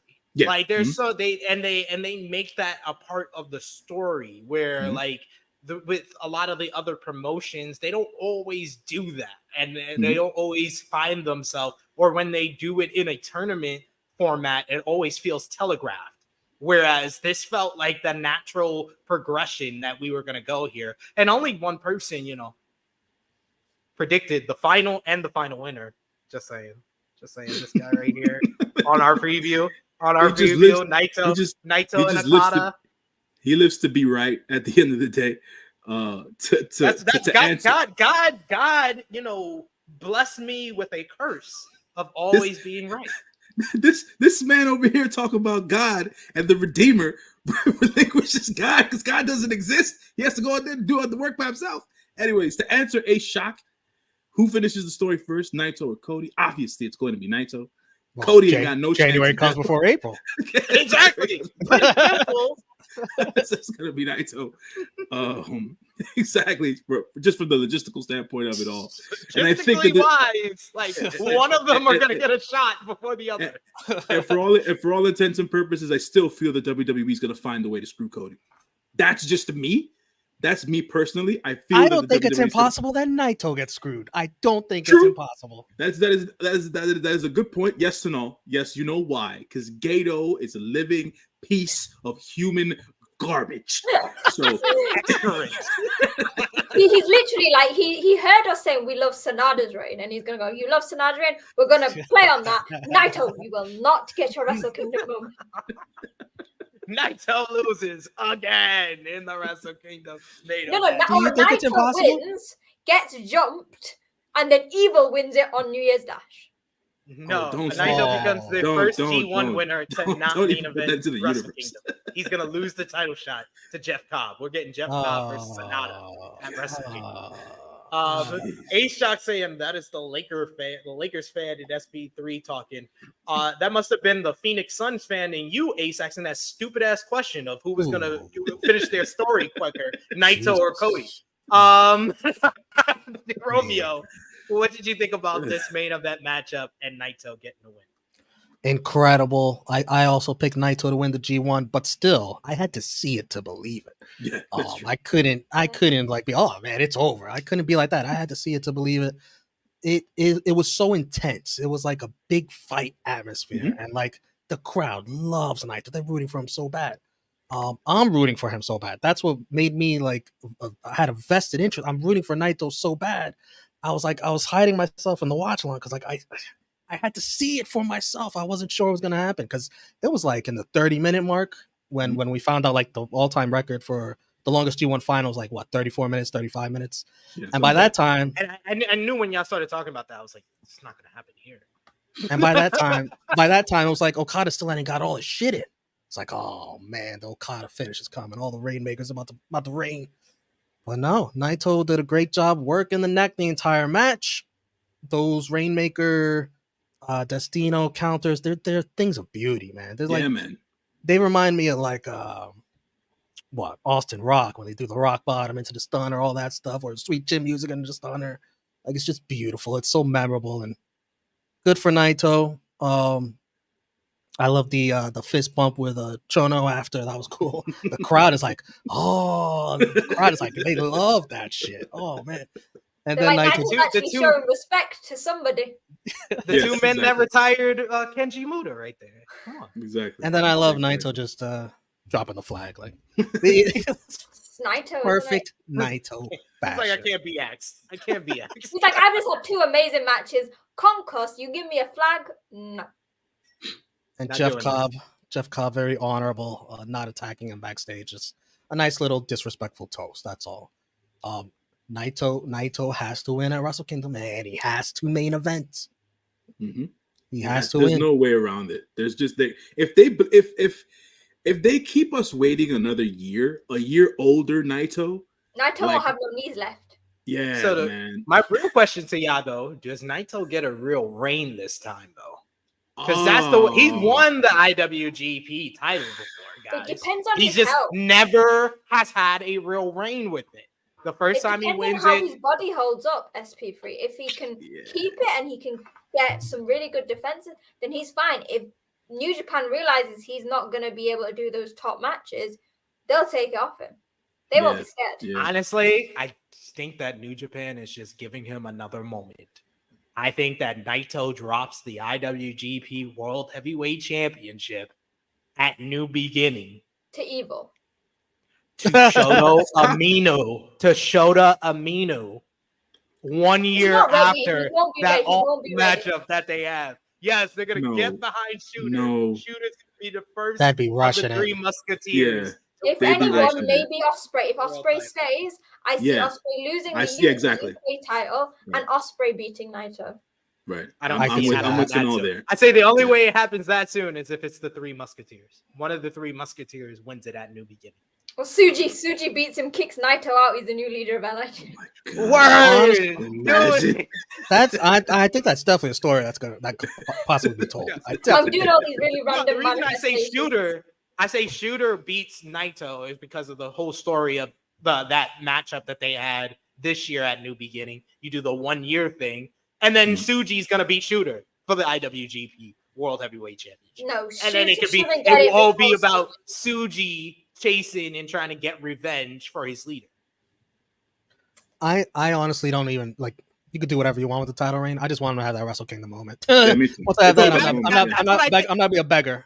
Honestly, I think that's what Gato is all about. I think Gato's just getting him the moment. That's why I asked about the title reign after, because it feels like no one's talking about that and asking that question. But we should be asking that question because Naito has never had a real reign for the IWGP top title. It's all right. It's all right. Yeah. I think that the story should tie up well. He gets the moment at Wrestle Kingdom, and that's where it goes. As to who he loses it to, that'll be up to Gato. I'm with Sonal. I think Will Ospreay, if Will stays, should be the choice. But like Golden I said, boy. He meant his golden, because I remember I tweeted something that he's the golden boy, and someone went, until somebody points it out, the Okada still is. And I think that would be the moment for them to be like, no, the golden boy of New Japan is now Will Ospreay. right. Honestly, I feel like Ospreay has to beat Okada for the to get back the IWGP World Heavyweight Championship. And I feel like it means more for the three Musketeers is they beat either Okada or Naito for their first IW. Sure. Yeah. Them beating Ospreay does not feel like that. It does not. It does not mean what that means. Them beating Okada or Naito. I agree with you, but I think that should be much further down the line. I think you got to tell a story with Naito, Okada, Ospreay, all that first before you get to all the Musketeers. But I wanted to ask you guys a question about Naito because you guys are much more knowledgeable than me. Where does he rank in like the all-time New Japan greats? Is he like a top 15? Would you say, or he's up there to me at least? Just because, to me as well. I was gonna say personally. Yeah, personally to me, he's up there just because between him and Okada, they basically took New Japan out of the doldrums in the last decade and a half. So he's higher than top 15, top 10, top 5. Yeah, I'd say top 10 for me. For me, top 10. Not for me. I'll say top 10. Yeah, for me, top 10. Just because New Japan took a dive after when Muto left, Chono retired. There was nothing until Tana, and then their version of Three Musketeers. And then when Naito and Okada hit, that shit just revolutionized New Japan. I also think with Naito it was his willingness to change. Yeah. Willingness to go on excursion, come back and invent himself, and basically come back as a heel, but be so. It's like a bit like the Empire now. The Empire technically started as a heel faction, but it was the connection, the unexpected connection with the crowd that turned them into tweeners, and they have stuck to that. They will embrace the love of the crowd, but they are not afraid to cheat. They brought in Hiromu, which added the extra babyface. And then at the time they had Evil, who was the heel. I think Naito's willingness and ability to adapt to not only like his character, but the crowds and everything. adds to that. Like, I think I read in the comments somewhere saying, like, Naito's gimmick is he doesn't care, and it works because he cares when he wants to, but he doesn't care about the material things when it was like him throwing the IC title like here, there, and everywhere. He dragged it around. So, yeah, for sure. I don't think he's top 10. No, I don't think he's top 10. Okay, that's top 15 though. I'll just name some off the top that are ahead of him: Antonio Inoki, Jushin Liger, Hiroshi Tanahashi, Kazuchika Okada, Hashimoto, Muta, Chono. I think I had another one. Shinsuke Nakamura is still ahead of him. Even now? Yes. Even after this? Oh, I don't know about that, bro. Even now. Nakamura, you're saying they Okada and Naito got them out the doldrums. It was Hiroshi Tanahashi and Nakamura who got them out the doldrums. They went to another level with Okada and Naito. Yeah, but you're missing the person that's better than Naito on that list that helped out a lot to elevate them even more. Kenny Omega is ahead of him. I think Nakamura took a dip for me just because of the current shit that he's in. You might be absolutely like, no, you can't. I know, I get that. You have to judge him on his New Japan run. He's responsible as Tanahashi for getting them out of the doldrums. He was one of their first like mainstream stars, even on the level or even more. Some people will say than Tanahashi. So you have to put Nakamura in. Ricky Shoujo. I have to put him ahead of him. I think it depends. So, like for me, Naito is top because obviously Naito was at the top when I started watching. I think a lot of this will be personal link. Like I've met Naito. I have a soft spot for Naito. So I think I understand. I understand if somebody says they're in their top 10 favorites, but to say that Romeo's question was, is he in the top 10 greatest New Japan wrestlers of all time? Like how will he be looked upon? You have to look at the history, and I'd say there's 10 people that I could say is better than Naito or more important to New Japan's history than Naito. I think that was about 9 or 10 names you came up with. I think. Yeah. I think he's top 15. I agree with you when you said top 15. Yeah, he's top 15, but top 10, no. I think at the Wrestle Kingdom, if he wins at Wrestle Kingdom, then we can revisit this conversation, and he may be high. But right now, nah. I think he's like 11. He's the highest I'll put him 11 or 12. Right. How many guys have won 3 G1s? Is he like the third or fourth? Yeah. Tanahashi, Okada, Chono, Inoki wasn't wrestling when the G1 was. Yeah, he wrestled when it was for the IWGP championship, right? Hold on. I looked on Wikipedia. They count those as like G1s. As like yeah. Like 10 of them. They do. Like 10 of them motherfuckers. Yeah, they do. He won the first 2, and then he won 4 more. No, he won 1, 2, 3, 4, 5, 6, 7, 8. He won 10 in total. It's amazing how many you can win when you're booking. Yeah. You know what? It's a good thing that Gato's not taken that to win the Best of Super Junior. Facts.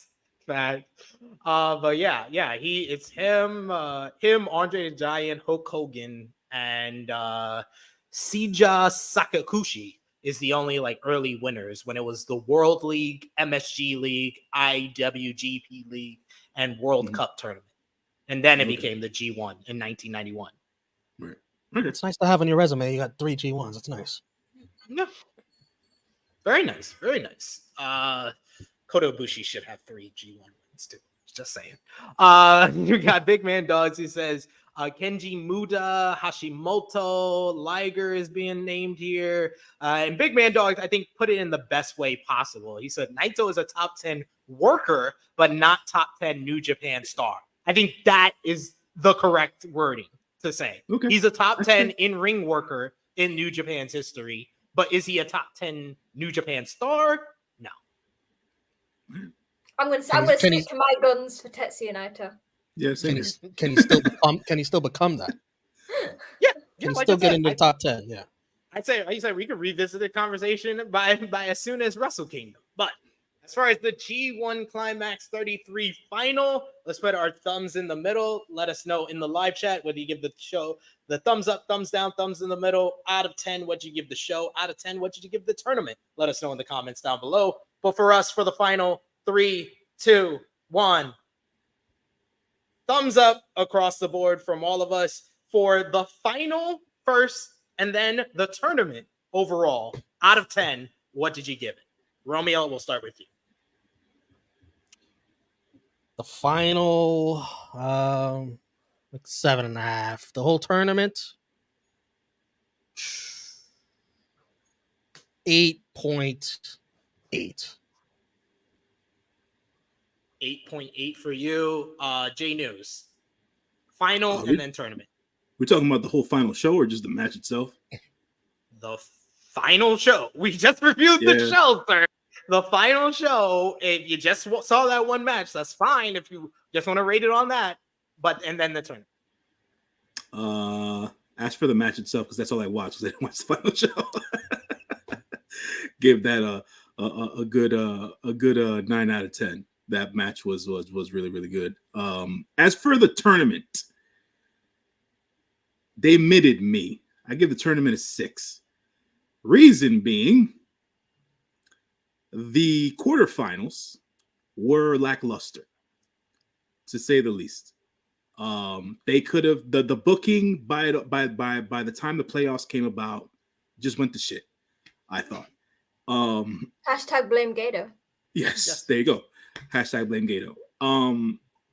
Secondarily, and I'll say this with all open honesty, they completely dropped the ball on Sonata, but now that I understand that he is injured, I understand why certain things were done, but like to make him look the way he did throughout the entire tournament, and then the injury didn't do him any favors, and the whole evil thing, that shit fucked with me. The Kiyomiya thing fucked with me.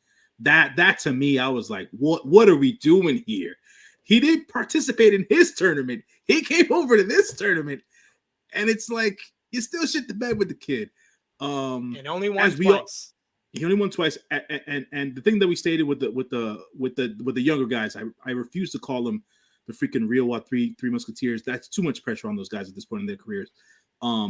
They should have, even though they outside of Narita, Tsuji, I'll put Gabe Kidd in there.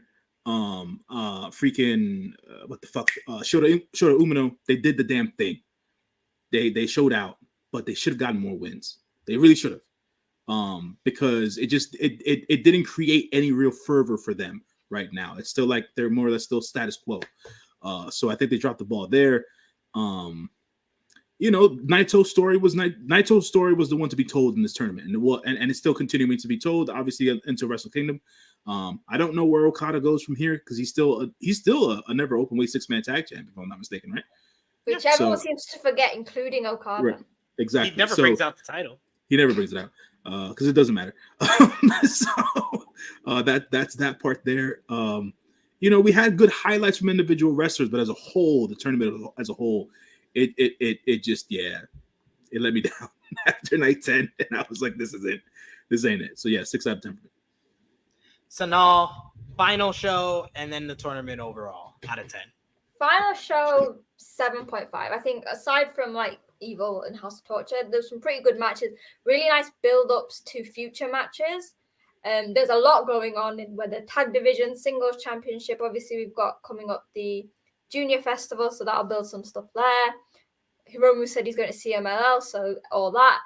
The tournament itself, I'm torn between Romeo and J News' scores. Say an 8, because I personally think the caliber of the matches were fine. Like, they were great. I had some really top matches in each of the blocks, whether it was like Sonata and Kiyomiya, Taichi versus Osprey, Osprey versus Naito.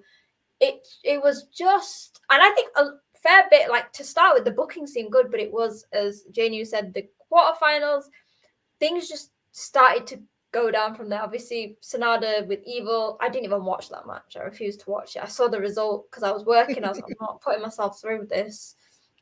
So I didn't, which was quite good. The Hikuleo versus Naito, I know it was an easy match for Naito, but I feel like there was a lot more potential for there. just some of the decisions from Gato. But again, the quality of wrestling I couldn't fault. There was only maybe a few matches, maybe like Hanare and Mikey Nichols. But that's the thing with pro wrestling. The booking is a major thing in it. And it's Gato, isn't it? But again, I can't fault the wrestling. Much better. There was no block that I was disappointed in. They had the wrestlers I wanted. I didn't even mind the 4 block this year. Like last year, I absolutely hated it. But even this year, I wasn't a massive hater of it. It was just Gato. Yeah, that's pretty much you hit it on the nail on the nose right there. I would say for the final, I would give it an 8 out of 10. I thought that the multi-man matches that I literally was skipping on the quarterfinals and the semifinals, I might actually go back and watch because this night was so good on the multi-man matches as far as either having a good matchup or setting up for the feature as far as like new matches, new feuds that I want to see. I think this show did a great job of setting up for the rest of the year for New Japan Pro Wrestling. And then the final was a bona fide match of the year candidate. So I give it an 8 out of 10. The tournament overall, I'm going to go with 7 out of 10. I think that there just was too many guys. There's just too many guys in this damn tournament. If they could drop 2 from each block and make it a 24-man block, I think that this would be so much better for it in the long run. It would be so much better for it.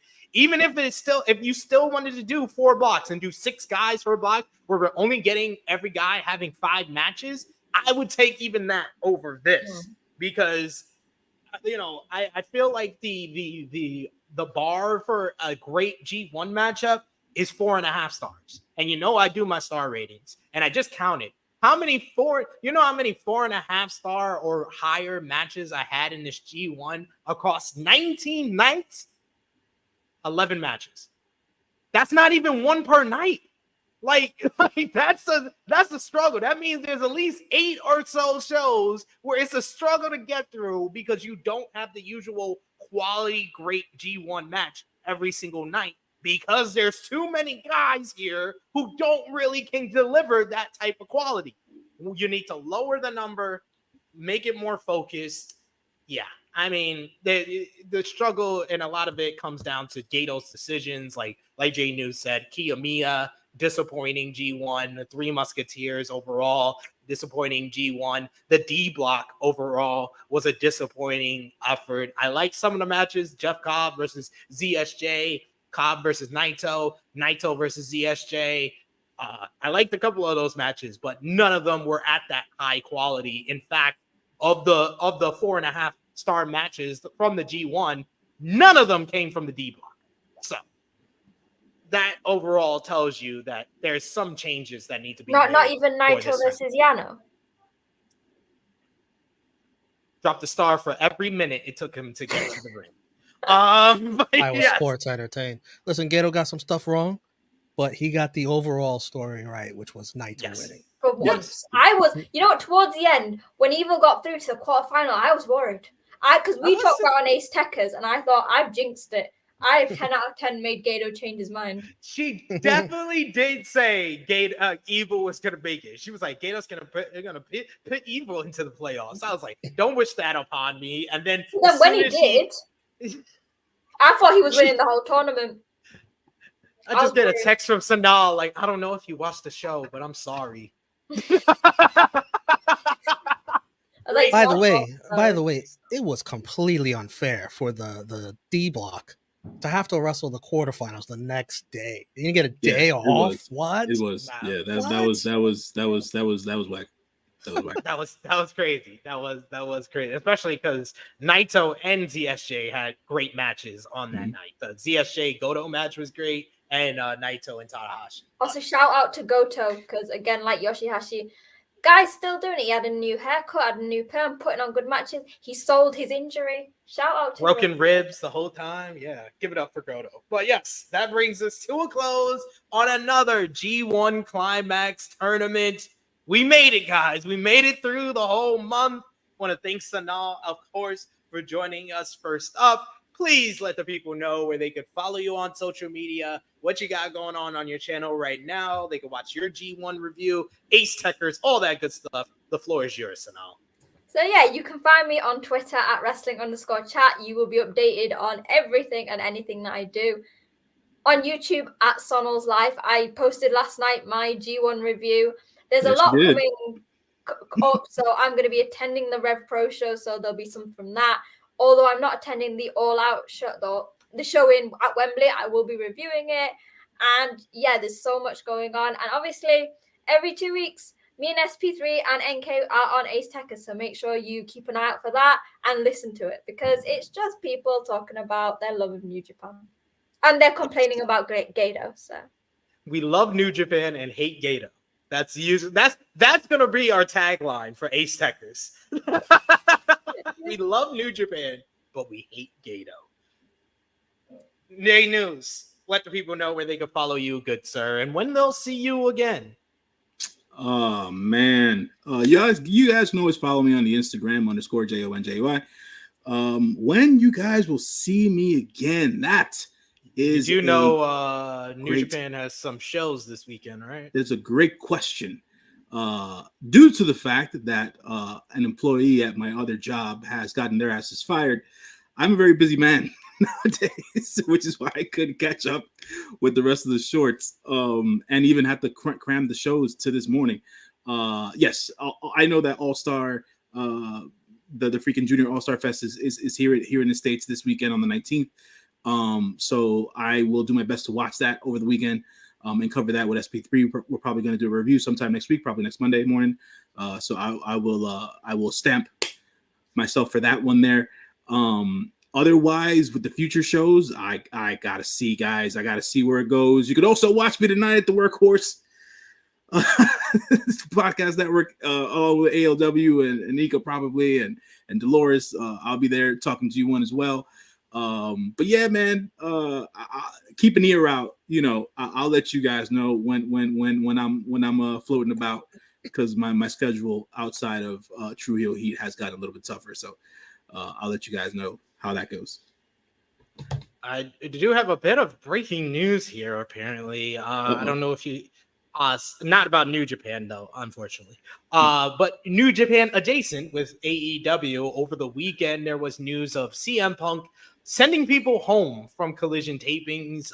Namely, Hangman Adam Page wasn't allowed to do a pre-tape backstage at Collision this week. He was told to do it away from the arena. And then it came out by Fightful Select that Ryan Nemeth was sent home during Collision. This case dates back to Punk's return promo on the premiere episode of Collision, where he said the counterfeit Bucks line. Ryan Nemeth tweeted out after the promo, "Literally the softest man alive." So PW Torch reports that at the Dynamite that Punk had appeared shortly after his return, Punk confronted Nemeth in the locker room. Sources told the media outlet that Punk cornered Nemeth in the locker room, got inches from his face, and angrily and aggressively asked if they had a problem or if they needed to settle things outside. Punk told the young AEW wrestler that his comments on Twitter inflamed existing tensions between him and certain people in the company, and he also said the optics of the tweet sent a bad message. The confrontation was seen by several wrestlers who characterized it as awkward and weird. Nemeth moved the argument out of the locker room, leaving to Punk to continue to berate him. Nemeth tried to defend himself, as he noted, calling Punk soft since Punk fired the first shots at the Bucks, leading to Punk to push back on the timing of it, and it worked against the public image they were going for, which was to have everyone on the same page and not reignite past issues. How the fuck is this guy saying that when he's the guy who said it? When you're the fucking guy who said the counterfeit bus line, how you saying, oh, we're supposed to be on the same page? What? The report noted Nemeth then asked Punk if he shouldn't react to things, and Punk says on TV. And Punk said that'd be the right choice at that time. Then they shook hands, but apparently the tensions were still high as they went their separate ways. Nemeth talked to friends backstage about the incident and asked how to handle the situation. Not everyone is against Punk, as the report stated that Punk has received good reviews for his leadership behind the scenes and is fiercely protective of Collision being a low drama environment. Right. Well, Yeah. Can I just say what I said on Twitter? CM Punk needs some drugs and alcohol in the worst way. He's way too uptight. Way too uptight. He needs one or the other. Or maybe both. One or the other. The He's way most too uptight. Yo, AJ ain't giving him no booty. Hey, man, why you Ain't gotta giving him take it nothing. there, bro? He ain't giving him nothing. Damn. Quite He ain't possible. giving him nothing. Romeo, tell him where to follow you. For Romeo Anthony on all forms of social media. I got some final thoughts about the G1. My breakout performers of the G1, Kaito Kiyomiya, Gabe Kidd, and Shota Umino. My matches of the G1, Yota Tsuji versus Shota Umino, Kaito versus Sonata, Osprey ELP, Naito Okada, and Osprey Naito. And the MVP of the G1, this guy cannot have a bad match with anyone. It's Will Ospreay. He's like, every match he makes the other person look like gold. This guy is amazing. Yep. Absolutely. We got our good friend, Muscle Man Malcolm, in the chat who says, honestly, Omos clears CM Punk. You know what? You got a point there. You may have Homo a point sapien. there. I'm an Homo sapien. A lot more than him. But yes, follow me on the Twitter machine at TrueHillSP3. Twitter or X? Twitter, X, I don't care. As far as Romeo, what Romeo said, my breakout of the G1 was obviously Cade Kidd. Match of the tournament, Naito Osprey. How we go? Naito Osprey, Naito Okada, Osprey Okada's ESJ. Oh my god, I love that match. That match was phenomenal. That match was phenomenal. That's number 3. EOP Osprey, and then Ishii Kingston. That would be my 5th. Moment of the G1. What'd you say? Ishii and who? Kingston. Ishii and Kingston. Moment of the G1, Sonata beating Kaito with 2 seconds left, or Naito's final roll call. And yeah, I think that's it. MVP, yeah, obviously, Will Ospreay. So sure. Follow me on X at TrueHillSP3. Follow Facebook, X, Instagram, TikTok at TrueHillHeat. Patreon.com/TrueHillHeat. We got more exclusive content. We're actually going to be doing a special live edition of SP3's Raw Report. It's going to be myself and Josh reviewing Monday Night Raw tonight. So for just $3 a month, you could be a part of that live stream. You can comment with us, interact with us, talk all about Monday Night Raw. So shortly following Rated Raw Superstars, join us live over on Patreon, patreon.com/TrueHillHeat. Appreciate that love and appreciate all the love in the chat. We got Trey saying not AJ catching a stray. I'm sorry, AJ. I'm sorry. I apologize. That was more like Punk catching the stray. Tell your man to smoke some weed or like get on the pot. I don't know what's going on with that man. But for J News, for Sonal, for Romeo, it is me, your True Hill Phenom SP3. This has been our NJPW G1 Climax 33 final review. We are signing off until next time.